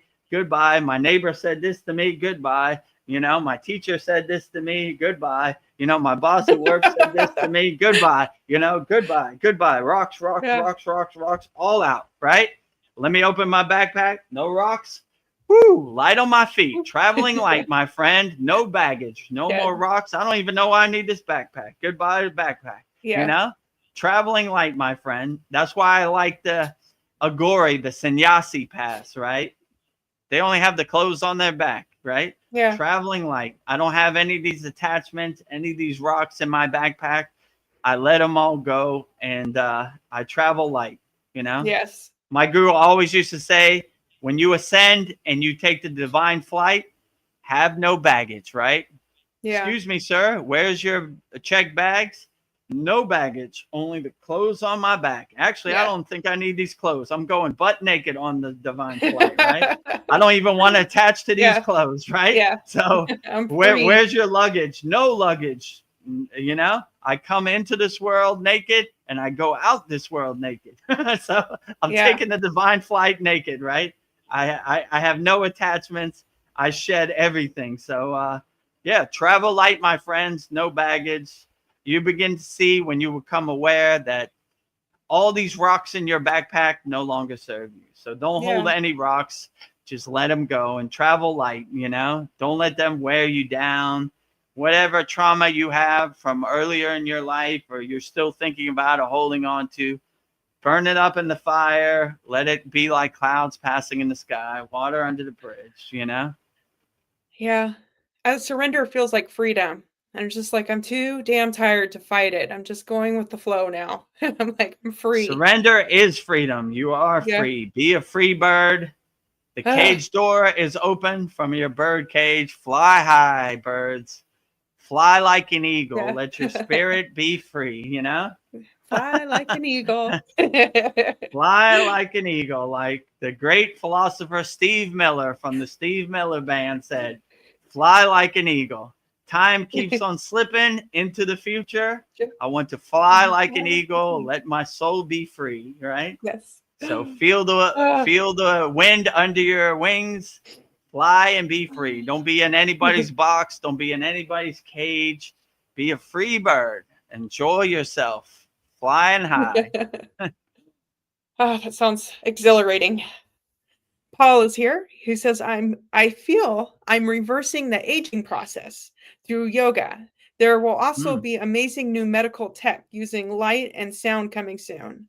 Yes, there will be. Yeah, absolutely. When you start making a commitment to do your sadhana, your yogic practice, you'd be surprised. Like, I also feel like I'm reversing my aging process. I feel like I'm going backwards. So yoga, when you surrender to the asanas, the pranayama, the meditation, the mantra japa, the bhakti, you really see that it turns back the time clock in your aging process. So, I mean, right now, I feel better than I felt when I was in my 20s. When I was in my 20s, I treated my body like an amusement park. When I woke up, I felt like I got hit by a truck. I drank Pepsi all day. I ate Doritos. I ate donuts. I ate Skittles. I don't know. I did Taco Bell, everything I could, you know, McDonald's, Burger King, whatever. I treated my body like an amusement park. Now I feel way better than I felt when I was Yeah. 20 years old. I used to wake up like a ton of bricks, like, oh, you know? Yeah. Ugh. So now I feel I jump out of bed like, woohoo, look at that sun. Woo, Woo! God is the greatest, right? Wake up with a smile on my face. Look at those birds. Look at those clouds. Oh my God. Life is so great, you know? Outstanding. Look at that moon, you know? Yeah. Whoa, you know? Whoa. Those clouds are so puffy, right? God is the best artist of all time. How did God paint this so beautifully? It's so Wow. outstanding. It's so great, right? I'm so grateful for all this gratitude and happiness and contentment and satisfaction. Everything is outstanding. Yeah, I like what Paul said about healing through light and sound, like the mantras, like the sounds, like words and the sounds that words vibrate. And yeah, and I'm just thinking like the sun heals us too. Yeah, absolutely. Like we have a practice in our Kriya Yoga school called the sun worship song or the sun salutation. So it's like a twofold, right? Like Surya Namaskar, which basically means praising the sun. So I do this first thing when I get up. I basically do Surya Namaskar asana, aligning my body, aligning my chakras from the top down, from the bottom up. And then I sing a song called the Science of Sun Worship Song, where I basically make right turns, exposing my whole body to the healing rays of the sun while praising the sun. Thank you, sun, for the beautiful job you're doing. Keep up the great work, sun. You are the greatest, So Yeah. I agree with you. And your body is mostly water. So the frequency and the mantra japa and the sound syllables and the bijas that you say to your body really vibrate your body and really open your chakras and align your susimna nadi and let your nadis breathe, So yeah, I agree with you totally. The sound syllables and the frequency that you say to your body always speak highly to the water in your body, because the water in your body is listening, and let it be the best it can. Have that self-love and that self-care for your body that should be like a nuclear power plant. Love yourself wholeheartedly as best as you can. Well, guess what? Our friend Darren Carter's here. He says, "Morning, yogis. Morning." Top of the morning to you, my UK brother, Darren Carter. Glad to have you here, Yes. as always. Whenever I see Darren Carter's name, it just makes me so happy. Yeah, me too. Ooh. I love having our Kriya Yoga School Masterclass brother Darren here. Yeah. Outstanding. We enjoy the collective energy. Katu Roti has some questions. Well, before you go on this, let me stretch my feet. How long have we been on here now? 2 hours and 7 minutes. Oh yeah, it's about that. Yeah, it's stretch time. And yeah, we did Mantra Monday before this, so I'm on extra time, right? Yeah. Well, when I give you Katu Roti's questions, I'm gonna take a necessary break for just 1 minute. So if I step away, I'm coming right back. So well, you could step away now if you want. Okay, I'll be right back. I just need to take a necessary break. Okay, yeah, no problem. So yeah, while Vanessa's taking a necessary break, make sure you put all your YouTube questions in the YouTube chat. We'll try to answer them wholeheartedly. Up on deck is Katu Roti. And yeah, if you're not subscribed to our YouTube channel, make sure you subscribe.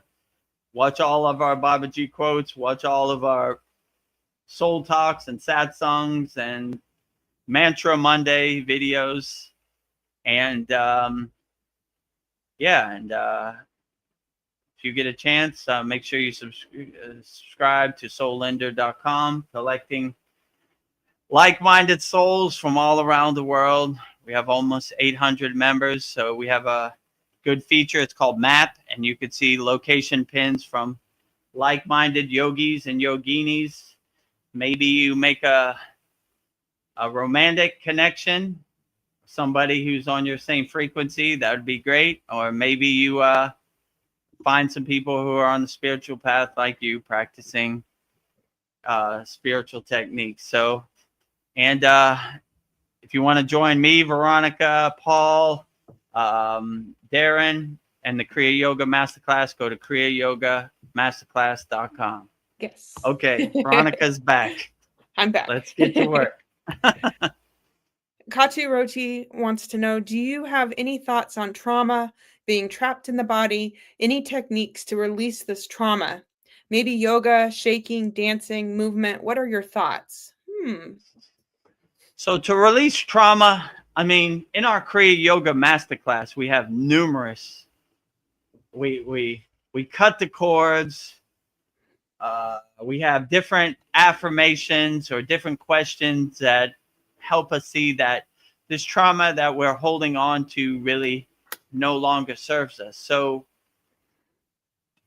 it's different for everybody. That's why we have hundreds of Kriyas in our Kriya Yoga Masterclass. So something has to work for you. So it's not one size fits all. Some people are able to overcome their trauma just by having an affirmation like, this no longer serves me. This rock in my backpack, I'm going to throw it off my backpack. I don't know why I'm carrying this or why this is weighing me down anymore.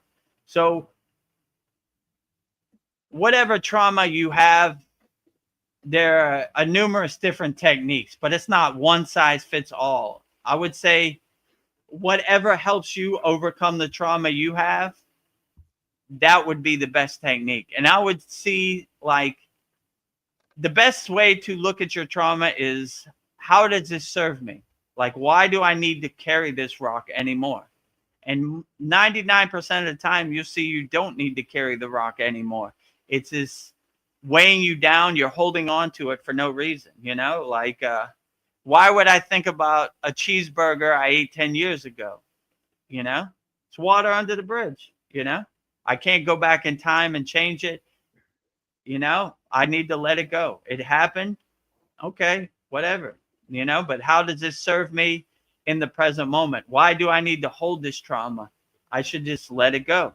So if you become aware that your trauma no longer serves you, and I don't know how it would ever serve you, you would just let it go. And like I said, throw those rocks out of your backpack and stay light on your feet, and see that whatever trauma you're holding on to no longer serves you.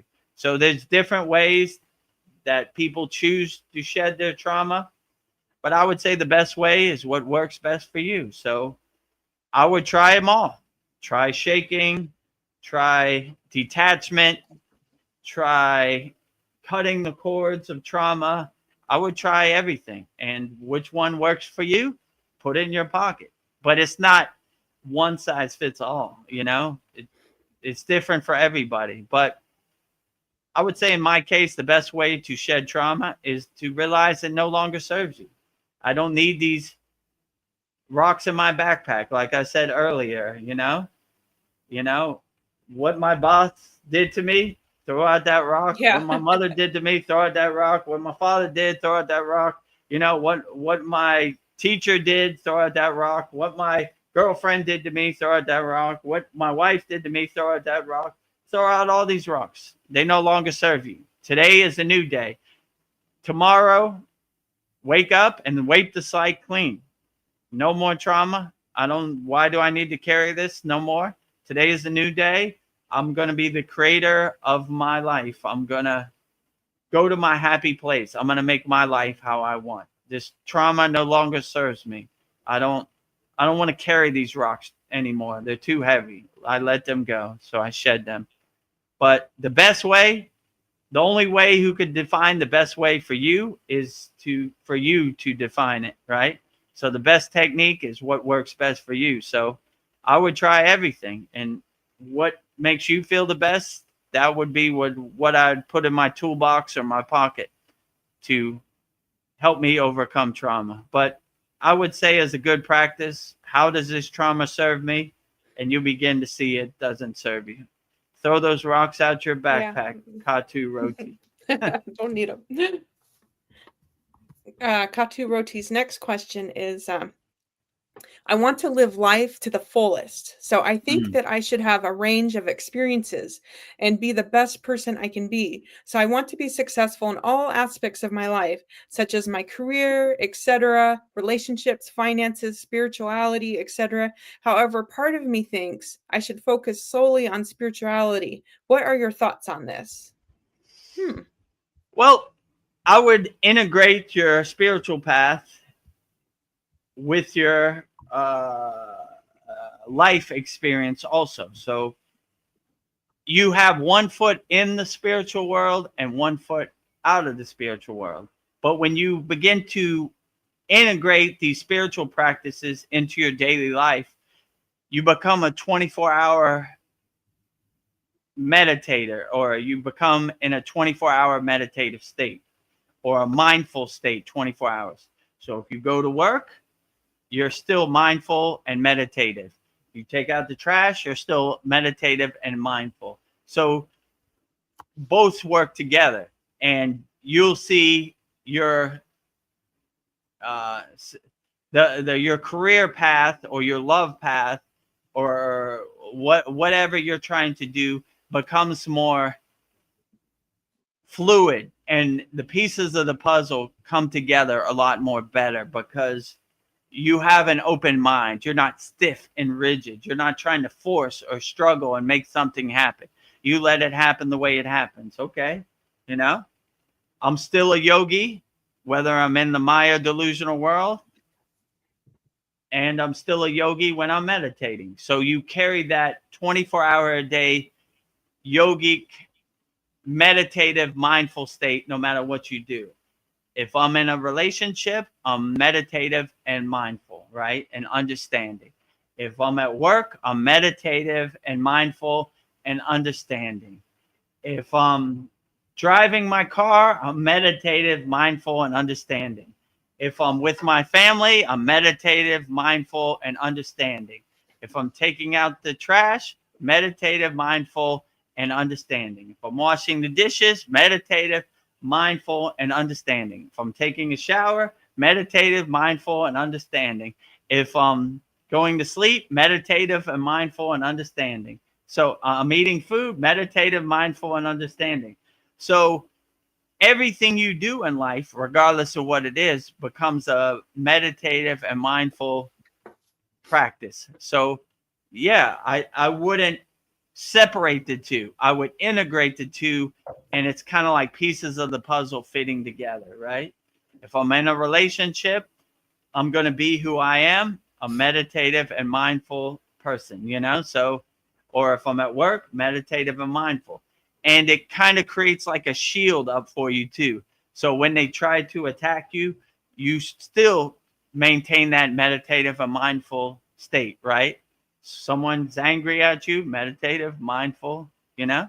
Your boss doesn't like what you did, meditative and mindful, right? Unaffected by it, you know? And you become a mirror to other people where they say like, I don't know why this guy is so happy. I want to be like him. You know, I yelled at him. I told him how stupid he was, and he was unaffected by it, you know? So it makes them feel they need to be better by looking at you. Like you become a good example, right? You know, no matter what I said to this guy, he was unaffected by it. So, yeah, I don't know what he's doing, but I want to do it too. So you start to collectively raise other people's vibration also. So, yeah, integrate spiritual practices into your daily life and, you know, carry that with you. So no matter what happens in this crazy Maya delusional world, there's no separation. You're in the world, but not of the world. So when you're in the world, you carry your meditative, mindful state 24 hours a day, and everything becomes a meditation practice no matter what you do. So I wouldn't let there be any duality or separation. I would combine them two and integrate them together, right? Like I'm at work, I can't be meditative. Wrong. You integrate the meditation into your work, right?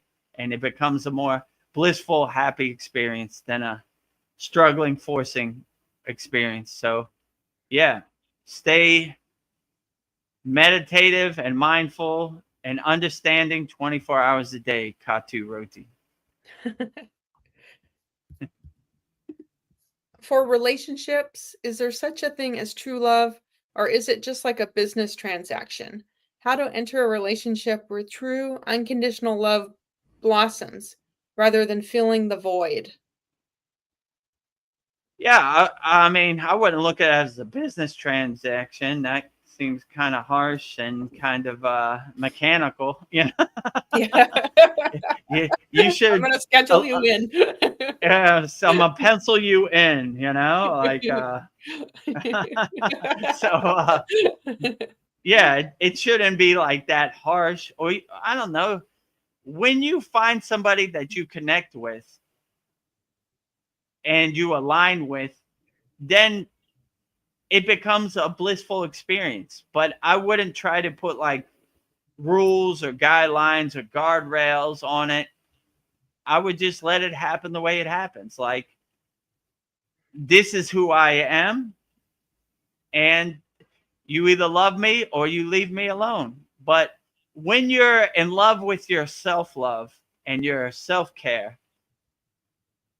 how can you love other people when you don't love yourself first? So I would do your inner work, your inner self-care and your inner self-love, and start with yourself, right? Before you start branching out to others. And when you really radiate that self-love, that self-consciousness, that self-awareness, then you will attract like-minded people because your frequencies are harmonizing, right? So you won't attract mechanical people like a business transaction. You will attract like-minded people because they're picking up your frequency and you're picking up their frequency. So the match kind of happens, but the more you raise your consciousness, the less matches there are. Let's say it like that. So it's a process for all yogis and yoginis to find like-minded people harmonizing on their same frequency. So I would say just be the best person you could be and be open and light on your toes. And when the opportunity presents itself, be ready, you know? And when mechanical opportunities present themselves, you're aware of that and like, not a fit for me, you know? I don't want a business transaction, you know? I don't want to pencil people in. I want people that uplifts my inner energy, you know? I want pluses. I don't want minuses, right? So if minuses present, you say, nope, you know? Like, what do they call this thing? Tinder, right?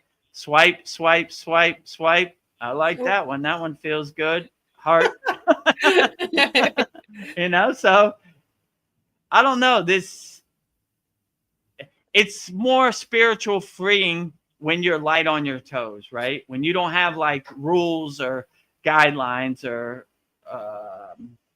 obligations that people have to do. Just see where this world takes you, and you'd be surprised. If you're radiating unconditional love, you'd be surprised who's attracted to your energy. So, yeah, I wouldn't make it mechanical and a business decision. I would make it more spiritually uplifting, right? Like, be with somebody who supports you and uplifts you, you know, which is easier said than done on the spiritual path. This is probably the hardest thing that yogis and yoginis and people walking the spiritual path.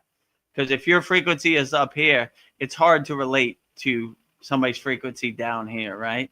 You know, dogs don't get along with cats and cats don't get along with dogs, but two cats will merge together, you know? So Yeah. apples don't resonate with oranges, you know? So like it's hard, you know? And if you're like a super cat, trying to find another super cat is hard. So the more you raise your frequency, the more harder it is to find matches in the dating pool, let's say, you know? So I would just go with the flow and let it happen the way it happens. I wouldn't try to force anything. Like, just stay open, stay light on your toes, and radiate self-love. When you love yourself, you be surprised of who you can attract just by your frequency. So have a great frequency and let the matches come, how they come. Yeah, I've been thinking about soulmates, like if they're really real. Like, just because somebody loves you doesn't mean they're not going to hurt you. But it's just like love feels so good, and then like a love gone wrong, it hurts the worst. But I think we all want to capture that love. But yeah, it's hard. Yeah, I think accepting each other as they are, maybe that's the first step. I don't know. Yeah, I wouldn't try to change anybody. I would just accept them the way they are. Yeah. This is the way they are, and do I want to take this journey with this person, or do I not want to take this journey with the person? When you have a higher awareness, you make choices that suit you the best, So, yeah, I would just try to make your energy as best as you can, as high as you can, and as lovable as you can, and don't force it. Let it happen the way it happens, and when you have the love of God or the divine inside you as you're not searching too much. You're just saying pretty open, you're not needy or necessary, you say, all right, when I got the love of match G, why, unless I find a match that loves me the same as match G, which is going to be hard. I think I'm pretty good, Maybe that's a good sign. You don't have to force anything. It just happens. You don't have to force it. It's a good sign. Let it happen, right? Let it happen the way it happens, and stay light on your toes. Don't try to force it. Don't try to have any expectations. Just let it happen the way you happen, and love yourself first. Because if you don't love yourself first, then how can you love others? So always love yourself first. And then when you radiate that self-love, then you'll attract like-minded people, or maybe you won't. So, but I wouldn't put any expectations on yourself. Just let it happen the way it happens. And you'd be surprised how things kind of come together when you're not, you're light on your toes. Yeah. I don't know. They always say it happens when you're not looking. So yeah, it happens when you're not looking. Run towards love. Love runs away from you. Run away from love, it runs towards you. So that's kind of the mantra, the mindset I have about love, money, and health, and all this stuff. So I just don't really think about it. I let it happen the way it happens, and if someone wants to add to my energy, I'm open to it. If they want to steal from my energy, I'm not open to it. So support me and uplift me. Rising tides lift all boats. Tell me how stupid my spiritual practice is. You can get lost. Yeah. Not loving. Hateful. Not loving. Draining. Minusing. Very much so. Goodbye. Bye, Felicia. Swaha. Be about loving, not don't talk about it, be about it. ABC, don't let the door hit you, where the good Lord split you. Goodbye. Wise words from your father. Yeah. So wise. Katu Roti says, when you say Maya delusional world, do you mean the media, government, etc., or do you mean the whole world, including ordinary people? Oh, it's an interesting thought. Yeah, I would say all of the above. I mean, the Maya delusional world is the whole package. My guru and all these Buddhists I know, they all said the same thing. It's all Maya. So they would say everything is Maya. Like, what isn't Maya? We're not attached to nothing. That is more of a hardcore perspective, yogic perspective, that everything is Maya. But Yeah, I would just to say to cover all bases, everything is Maya. You know, Yeah. you can't have one without the other. So they look at in the Kriya Yoga tradition, they have what's called equanimity. So they look at everything as Maya, everything equal. The good is not Maya. That's Maya too, and the bad is Maya. So you can't have the bad Maya and not the good Maya. It's all Maya. So we don't get attached to the good or the bad. We stay in a state of equanimity. You know, no dog in the fight. It's all Maya. It's all delusion. You know, but yeah, I don't know. I would create your Maya the way you think it works best for you. You know, if you want to keep some good and not define that as Maya, and define the other stuff as Maya, it's perfectly fine. You are the creator of your own Maya. Make it however you want. So there's no rules or guidelines on Maya. Make it however you want. The hardcore yogis say it's all Maya. Maybe you want to keep some things that make you happy, you know? Well, I got an iPhone 17. It's not Maya.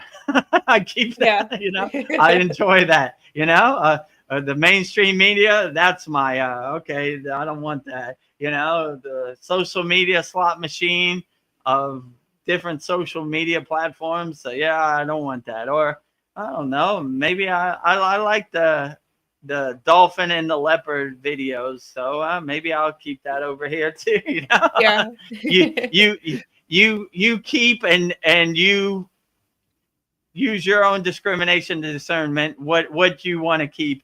You might want to keep some Maya or you want to shed all Maya. It depends. If you're a Gori or a sannyasi or a Himalayan yogi, it's all Maya to you. But if you're in the world but not of the world, maybe you should keep some Maya around that you enjoy, right? You know, I enjoy some Skittles once a month. I like that Maya. Yeah. It takes I taste the rainbow, you know? It just depends, you know? Yeah. So I wouldn't put up any rules or guidelines. I would just let it happen the way it happens, you know? Most of these yogis, a lot of people put like projections on them. If you're a yogi, you can't smoke, or if you're a yogi, you can't eat sweets, or if you're a yogi, when you become a yogi, you do whatever you feel like. You're a free bird. So don't let other people's projection of what a yogi or walking the spiritual path is. You make your own spiritual path how you want, right? And, you know, don't let their rules become your rules, right? Well, if you're a real yogi, you can't go on YouTube. Wrong. Real yogis do whatever they want, you know? Real yoginis do whatever they want. We don't want to fit in your box. We don't want your rules to become our rules. We do whatever we want. If a Gori decides he wants to smoke, let him smoke. You know, it doesn't make him less of a Gori, right? If I eat some Skittles tomorrow, it doesn't make me less of a yogi. You know, if you want to dye your hair a different color, it doesn't make you less of a yogini, right? So when you know who you are and you know thyself, no one can tell you who you're not. So be a free bird and do whatever you want. That is probably my best suggestion. Sounds great. Katu Roti's next question is how to manage chronic physical pain. Well, this is a tall mountain to climb, you know? When your physical body is in a chronic state of pain, it really activates your monkey mind. And it's really hard to do your inner work because you're so distracted by the pain that your physical body is. So the best way to overcome chronic pain, I mean, if you're in a hospital bed, I would just go inside you as you. Like, I told my mother one time, if I'm in a coma, do not pull the plug on me because I'm inside me as me doing my inner work. It might not look like I'm doing stuff, but I'm basically shutting down my physical body to do my inner work. So when you go into a heightened state of samadhi, that's basically what you're doing also. You're slowing your breathing, you're slowing your heart rate so you can preserve your physical body. So when you go into a timeless state of samadhi, there's a body to come back to. Now, there have been yogis who have petrified their body and there was no body to come back to if they wanted to. Maybe they didn't. There's certain yogis that just are into Maha Samadhi, which is so blissful that they shed their physical body. Like, goodbye, I don't need this junk car no more, this physical meat suit. So if you're in a chronic state of pain, I would go to a comfortable, relaxed state. Like, let's say, like laying on your back in the hospital bed, and I would just go inside you as you, and I would do your inner work. Like, I would heal yourself, but that requires you kind of shutting down your body. Like when you go into samadhi, they call it the breathless state of communion with God, which most people think you're holding your breath, but you're not. You're thinning your breath so thin that it looks like you're not even breathing, right? My guru would put his finger under my nose. He didn't want to feel anything, right? Because, we're thinning our breaths. We're preserving our body so much. So if your body's in a state of chronic pain, I would preserve your body as much as you can, and I would go inside your body in a relaxed state, and I would try to do your inner work inside you as you. But this takes a lot of practice because it's going to be hard, because when you're in a state of pain, your monkey mind is super activated, right? So it's like, we can't meditate, so it's distracted, It's like, look over here. Yeah, how can you meditate when you can't even walk or whatever? So like it activates. So it'd be a good idea to just do your inner work, and go inside you as you, and try to heal yourself from the inside out, Like I wouldn't, if you're in a super state of pain, I would take something to kind of ease the pain to stop activating the monkey mind. So it's less harder to go into a meditative state. But this takes a lot of practice. And this is probably the hardest mountain to climb on the Kriya Yoga path. But if you have the right mindset and the right awareness, you could overcome it. So, I mean, I've seen many yogis who should have went to the hospital, but they just shut their body down and did their own inner work, and they came out better on the other side, But this took years of practice and, a long time. So it just depends. Do you want to alleviate pain quickly or long term, So I don't know. Only you could decide that, So you begin to see the healing is more of a marathon, not a sprint. So some people want the medical procedure or the pill to help them faster, because the pain is too intense. But most yogis would, or yoginis would, take the long road, and they would do their inner work. So we usually have a practice. If somebody goes into a state of samadhi to heal themselves, we don't bother them, unless they go too far, because you come to a threshold, which I came to at one point, where you have to make a decision. Do you want to come back to your physical body, or do you want to shed your physical body? I chose to come. Well, I don't know if I chose. My guru woke me up out of the samadhi state, and I was like, why did you wake me up out of the samadhi state? You know the rules. He was like, you were going too far. You have an 8 and 5 days, and if I didn't, you might go too far and not have a body to come back to. So, that's why I woke you up. If you chose to go that route, perfectly fine. But I want to stop you from hurting yourself, because because I have seen other people go this route, and maybe they went too far. And when you go into a trance of samadhi, you don't know anything. Time has no meaning, weather. So you need somebody to spot you or watch you. You know what I'm saying? So my guru was spotting me and watching me.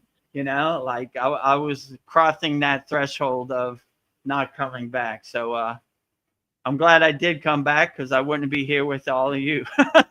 Yes. We're glad too. There would be no one would ever heard of Vedagurudev Yeah. or whatever. There would be no live stream or no Nope. Kriya Yoga School.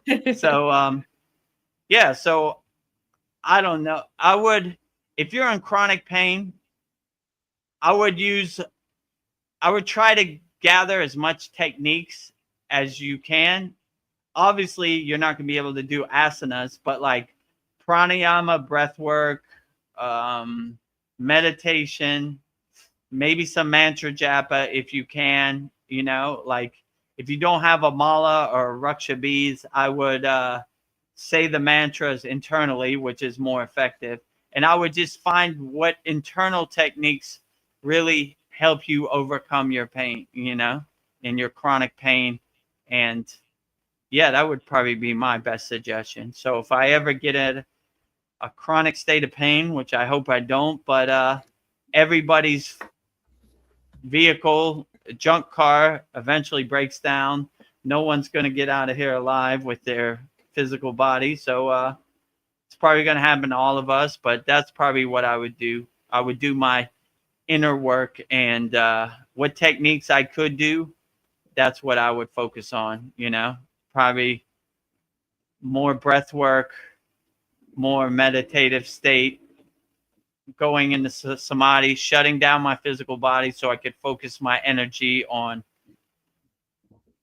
whatever pain point, wherever I have it. I would focus my prana, my shakti to that point, and really go to war with that point, right? Like see it as an opportunity to use my healing techniques that I learned in the Himalayan mountains to heal myself. Like I said, if you get hurt in the Himalayan mountains, no one's coming to save you. Actually, the Indian government made me sign a waiver. If you get hurt or die, we're not responsible, So they ain't sending a helicopter to come pick you up, You're on your own. You're on your own, right? And if you're lucky, you have some like-minded yogis who've been storing their prana, and can help you collectively. And if you find somebody who needs your prana, you give it wholeheartedly to them. So yeah, so no doctors, no white coats, no hospitals, no pharmacies up there. Healing yourself.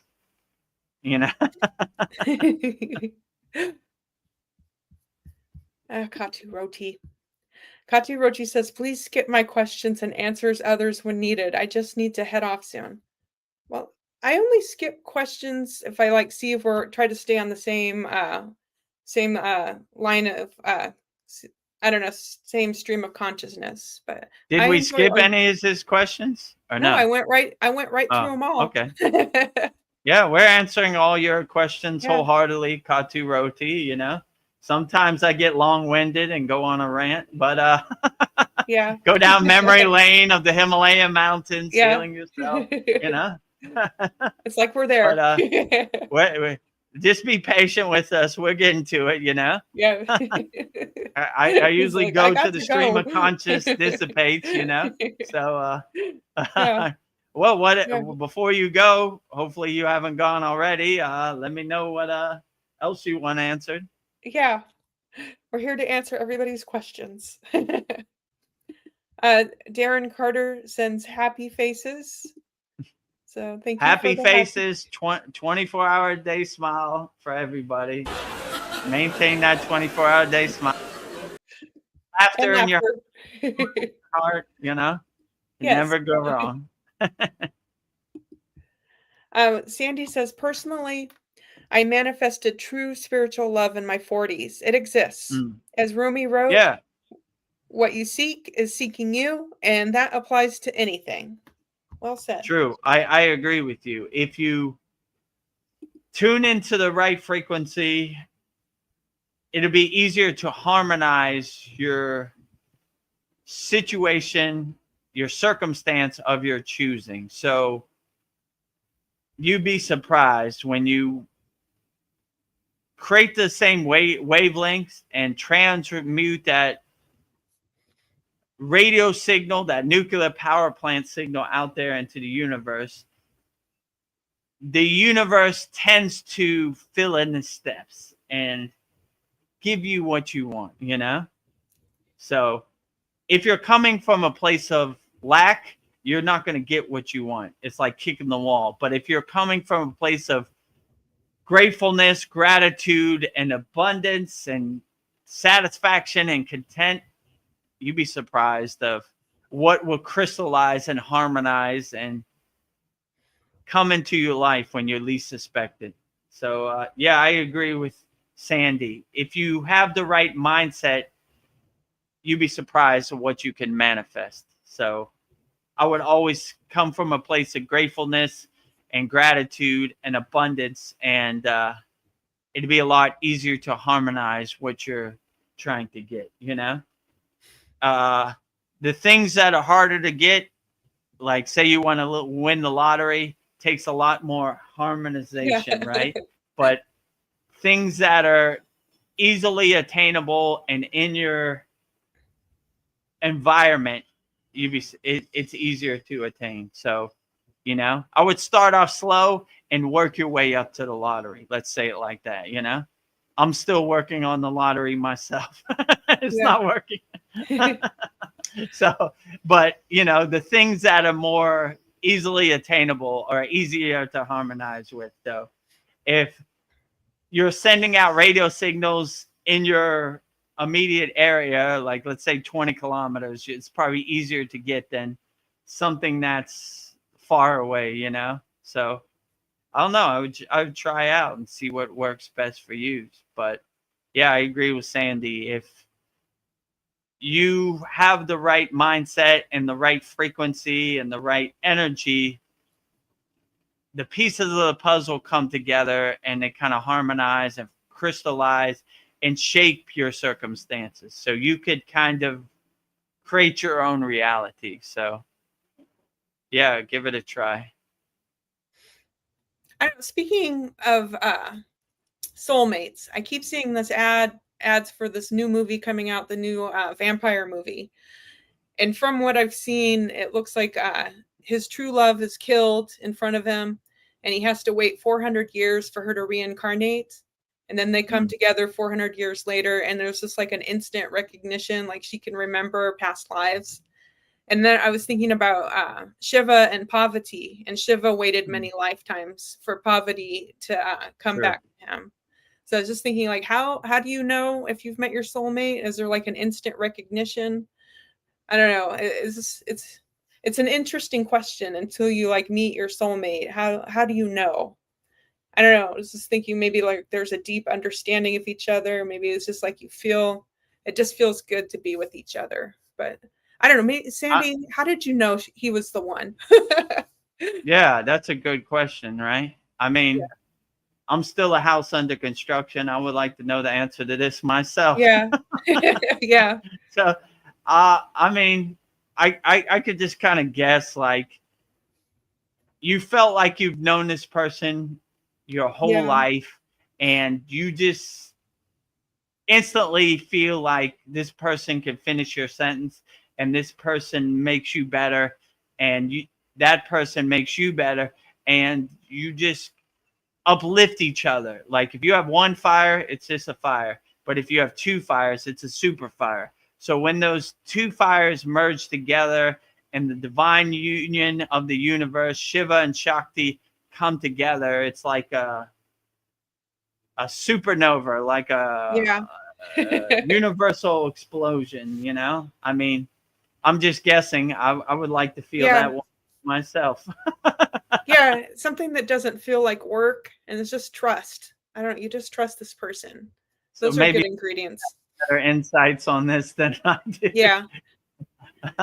Yeah. I'm not running towards it. We'll see.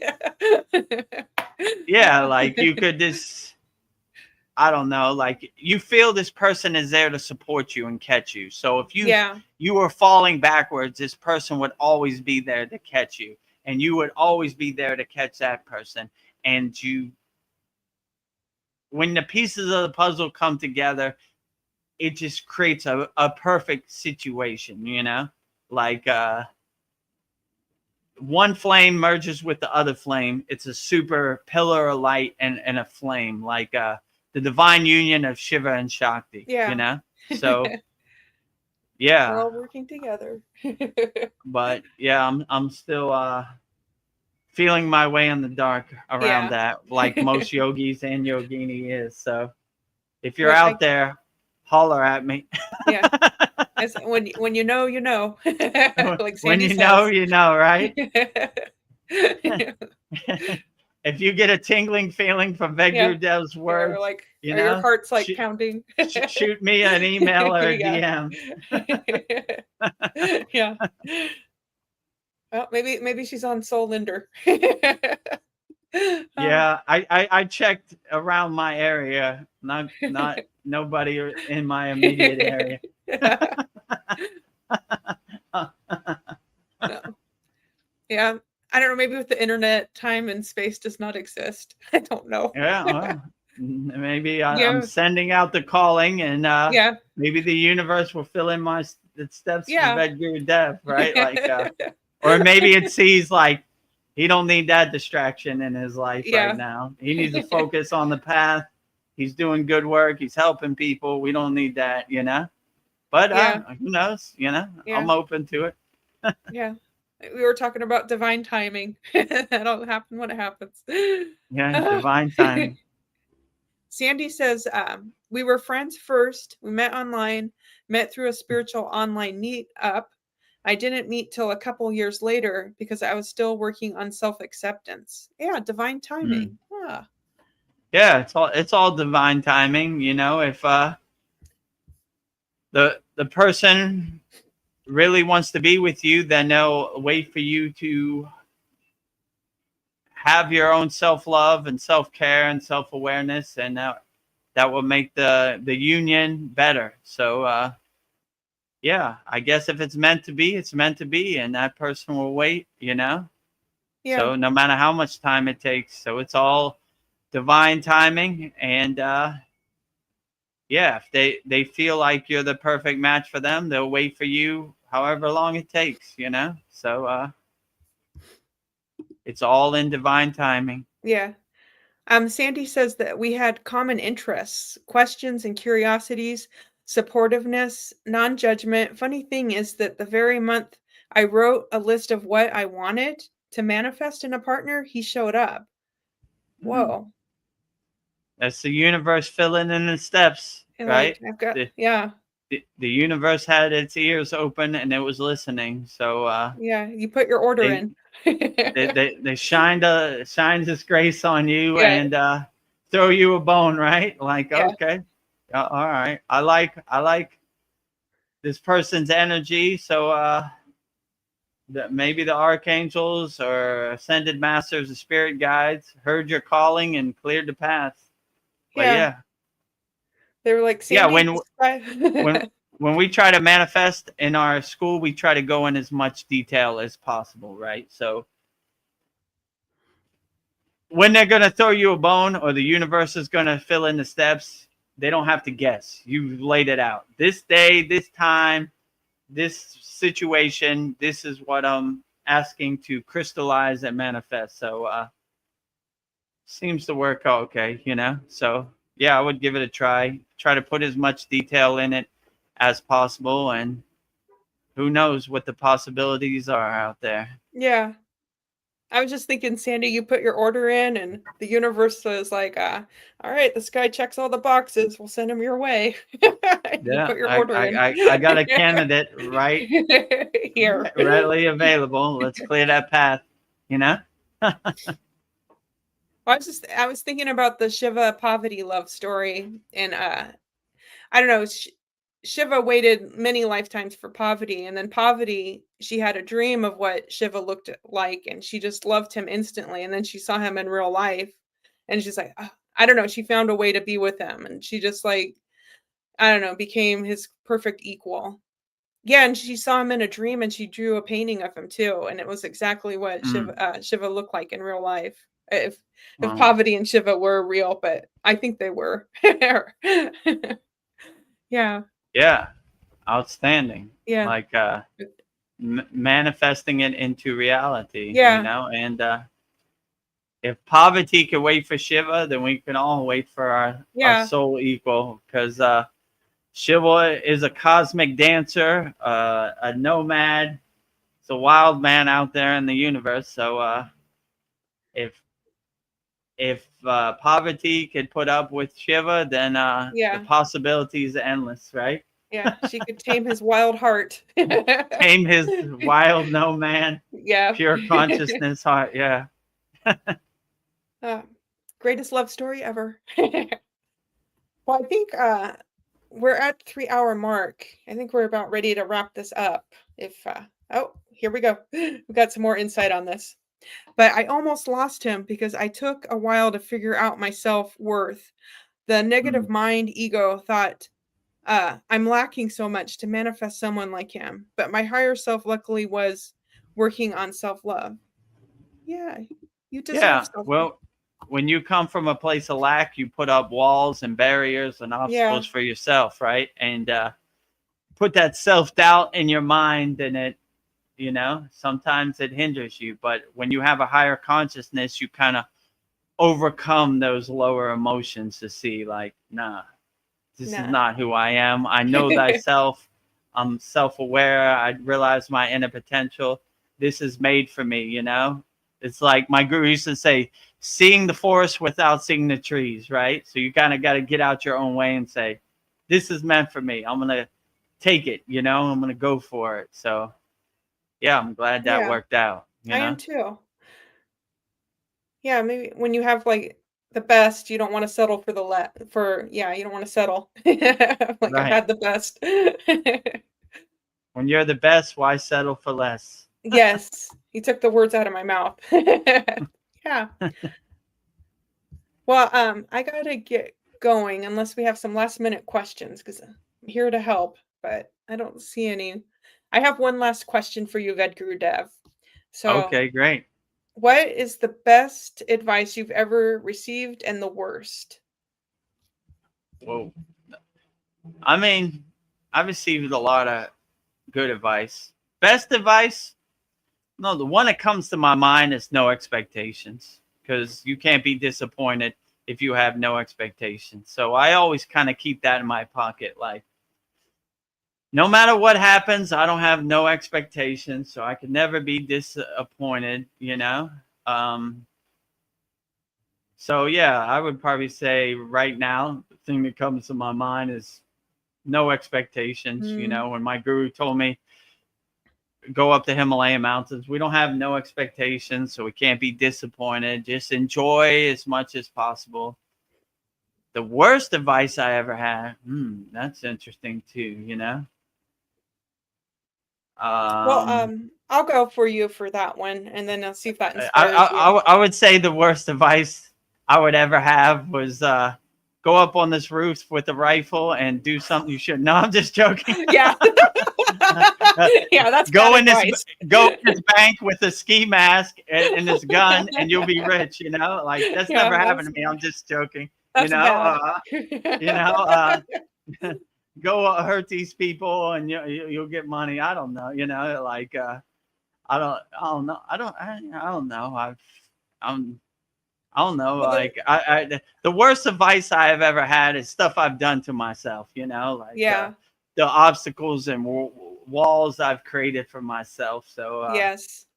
yeah. So if anybody tells you to go on a roof and you'll prove a point by hurting Oh, somebody, that's bad advice. yeah, don't do it. Go in this bank with a ski mask and you'll have a lot of money. That's bad advice.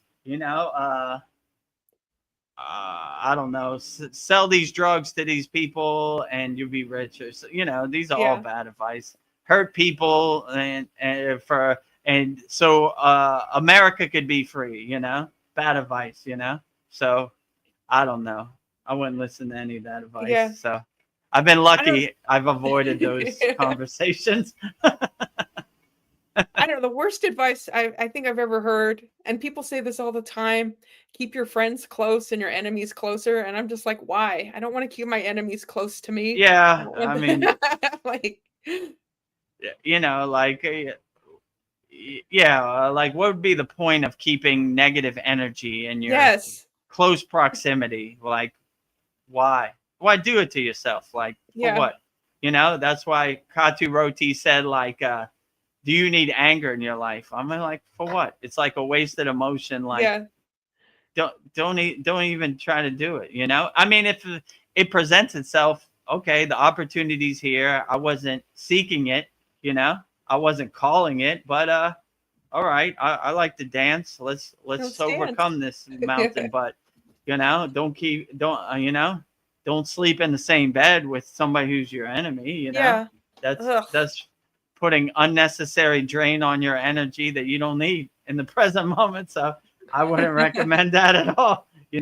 So yeah, they say a lot of these things that you kind of look like freedom is not free. Like, please, I just go on the side of my bed and close my eyes, or go in my closet, and freedom is 100% free. So they have these kind of, I don't know what you would call it, Maya delusional mantras that don't make sense. If you don't make sense. Really step away from the TV and create some distance. Like, what? Freedom is absolutely free. Look at this. Yeah. Look how free I am right now. So, so like, yeah, so they do say these things. Coming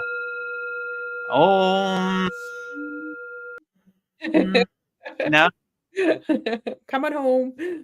Keep I mean, how does that make sense? Keep your enemies closer, right? I would keep your loved ones way closer than your enemies. I don't keep energy close to me. From them, yeah. What do I need you around here for? I need people who cultivate love and uplift me, and rising tides lift all boats. What do I need an enemy around? But yeah, I don't know. Yeah. That sounds like a big pharma quote that they would have on the wall in their office. Yeah. I was like, I've worked that my whole life, and why do I need to keep an eye on them? I'm getting away from them. Keep an eye on them. You just, I don't like your energy. I'm going away. Why do I need to keep you close, right? Like an energy vampire draining my battery every day, right? With your fake stories, Yeah. I don't know. The best advice I don't know. I've heard a lot of great advice, but don't compare yourself to others.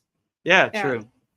Comparison is the thief of joy. I like that quote, Yeah. So when you start to compare yourself to other people, you're like fighting a losing battle, and why would you even do it to yourself? Be your authentic self, be your real self, and don't try to compare yourself to anybody else.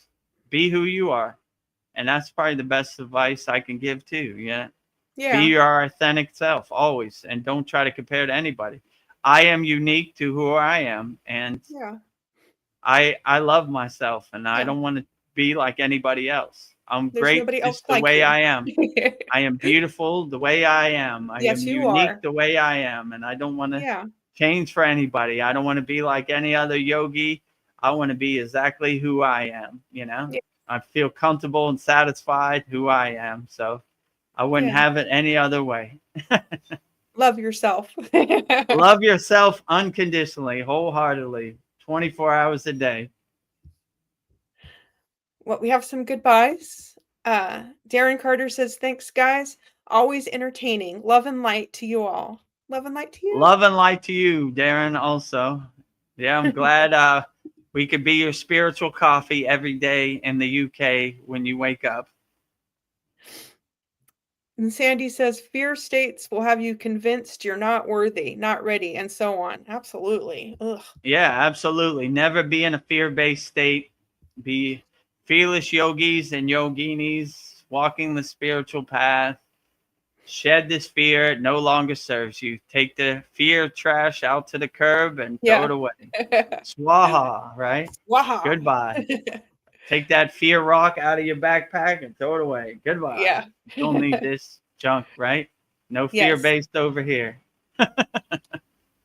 Sandy says, thank you guys. Always uplifting and heartfelt. Oh, thank you. Yeah. Thank you for your profound questions, Sandy. Always uplifting and heartfelt, as always. Yeah. Keep shining that bright light, work. Keep shining bright like a diamond. Light workers unite. Keep Yeah. shining. Light work. Sandy says, kick that enemy energy to the curb. Yeah, kick it to the curb. Bye, Felicia. Bye, Take that Felicia. enemy energy to the trash can. It no longer serves you. You don't need it, you know? Don't keep it close to you. Far away. Space and distance, right? Trash man, come pick this enemy up. I no longer need it, right? Yes. That energy enemy has got to go. Enemy rock out your backpack. Goodbye. Yeah. You know? Goodbye. Katu Roti. Oh, I love the story, Sandy. Yeah, I love your love story, Sandy. Yeah, I love it too. It's a great example of the possibilities out here, even if you're walking the spiritual path. Yeah, if you have a loving partner, who knows how far you can go if you have that support. That's a beautiful thing. I think the possibilities are unlimited, you know, like two light beings merging as one light, super light. So unstoppable. Unstoppable, right? Katu Roti says, thanks, guys. You're welcome. Thank you, Katu Roti. We'll be back Sunday, 9 p.m. Eastern Standard Time for our Soul Talks, another profound conversation. Yeah, so good luck out, guys, out in that Meyer world, and shine bright like a diamond, because you need to. Yeah, best of luck out there. I salute you and being a light worker out there in the Maya delusional world. It is definitely overwhelming and dense and hard for us all. Yeah. Use all your tools because you're going to need them. Yeah. Oh, okay. So I guess let's wrap it up. Yeah. Tomorrow, 11 a.m. Eastern Standard Time is Mantra Monday. Oh, no, it's not. My bad. Next. I thought it was the Soul Talks. It feels like it. Take two. Take two. So this Sunday, 9 p.m. Eastern Standard Time, we'll be doing our Soul Talks live from the Thailand beach. If you have any questions that come up during the week, make sure you bring them to our next Soul Talks. We'll answer them all wholeheartedly. As always, this Monday, Mantra Monday, 11 a.m. Eastern Standard Time, we'll be premiering Goddess Devi Parvati, 108 Raksha beads, 1 mala for Goddess Parvati Devi in our Mantra Monday this Monday. Yeah. And next Wednesday, 9 p.m. Eastern Standard Time, we'll have our next Vedagurudev's live Kriya Yoga Q&A Satsang with me and Veronica. And every day on our YouTube channel at Vedagurudev, we have daily Babaji quotes, daily Satsang and Soul Talks, long-form videos. So make sure you subscribe to our YouTube channel. Watch as many of our videos as possible. We need 700 more watch hours, then we could be monetized. So we're getting close. So if you want to support the Kriya Yoga family, watch as many Vedagurudev Kriya Yoga videos on our YouTube channel at Vedagurudev. And if you want to connect with like-minded Kriya Yogis and Yoginis walking the spiritual path, make a soul connection worldwide, go to soulinder.com. We have almost 800 like-minded people walking the spiritual path. Maybe you make a romantic connection. Maybe you find some people to practice yoga with, or meditation, go to soulender.com and give it a try. And if you want to join me, Veronica, Darren, Paul, all of our Kriya Yoga School members, mastering the supreme science of Kriya Yoga, go to kriyayogashop.com. And with that said, we will wrap up our October 8th Vedgurudev's live Kriya Yoga Q&A Satsang here at the Kriya Yoga School. And our next satsang will be my birthday, October 16th. I was just going to say that. If you want to celebrate Vedgurudev's physical birthday, October 16th, next week, then join our satsang. I guess we'll have some kind of celebration. Yes. And for Vedgurudev's birthday, watch as many YouTube videos as possible. That will be his birthday present. We'll reach give me the birthday present the mark of hundreds of watch hours on our YouTube channel to get us monetized over the 3,000 mark. Yeah, that will be the best birthday present ever for Vedagurudev. Just put it on a loop. Wow, this has been an outstanding satsang. Thank you, guys. Yeah, outstanding. So I guess we'll wrap up our October 8th, 2025 Vedgurudev's live Kriya Yoga Q&A satsang here at the Kriya Yoga School. And if you feel like you need Babaji's help and you want Babaji's direct phone number, I will give you mantra diksha now for Babaji's direct phone number. And his Mula mantra is Om Kriya Babaji Nama Om. And Veronica will say it so beautifully right now. Om Kriya Babaji Nama Om.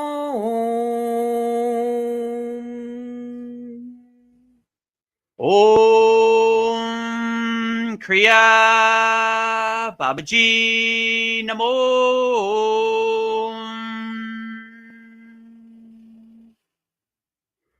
And lastly, we will sing the Shanti Universal Peace Mantra, sending peace and love to all people all around the world. And Veronica will sing it so beautifully right now. Om Shanti, Shanti, Shanti, Shalom, Sat Nam Sadhu, Tao Em, Spirit, Swami, Kami, Amen, Amen, Umen, Selah, Hom. Om.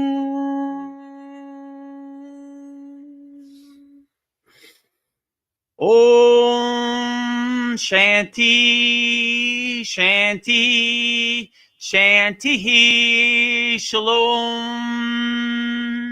Sat Nam Sadhu Tao Em Om Spirit, Swami Kami, Amen, Amen. Om and Selah Hom. Om.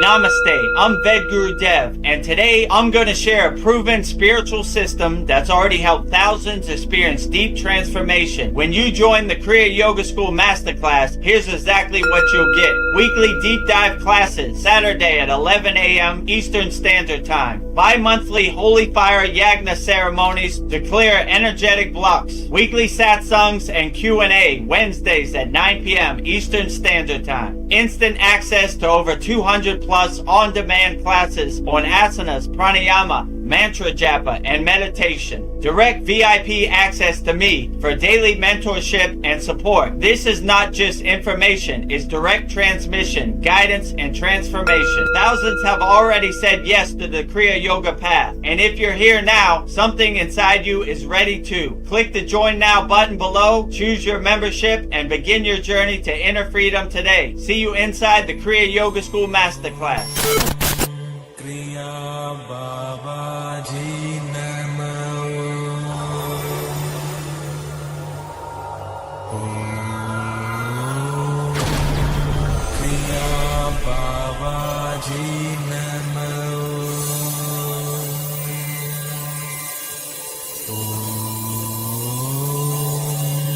Kriya Babaji Namo.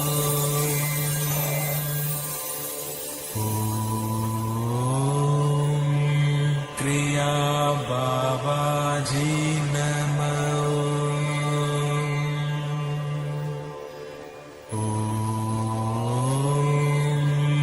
Kriya Babaji Namo.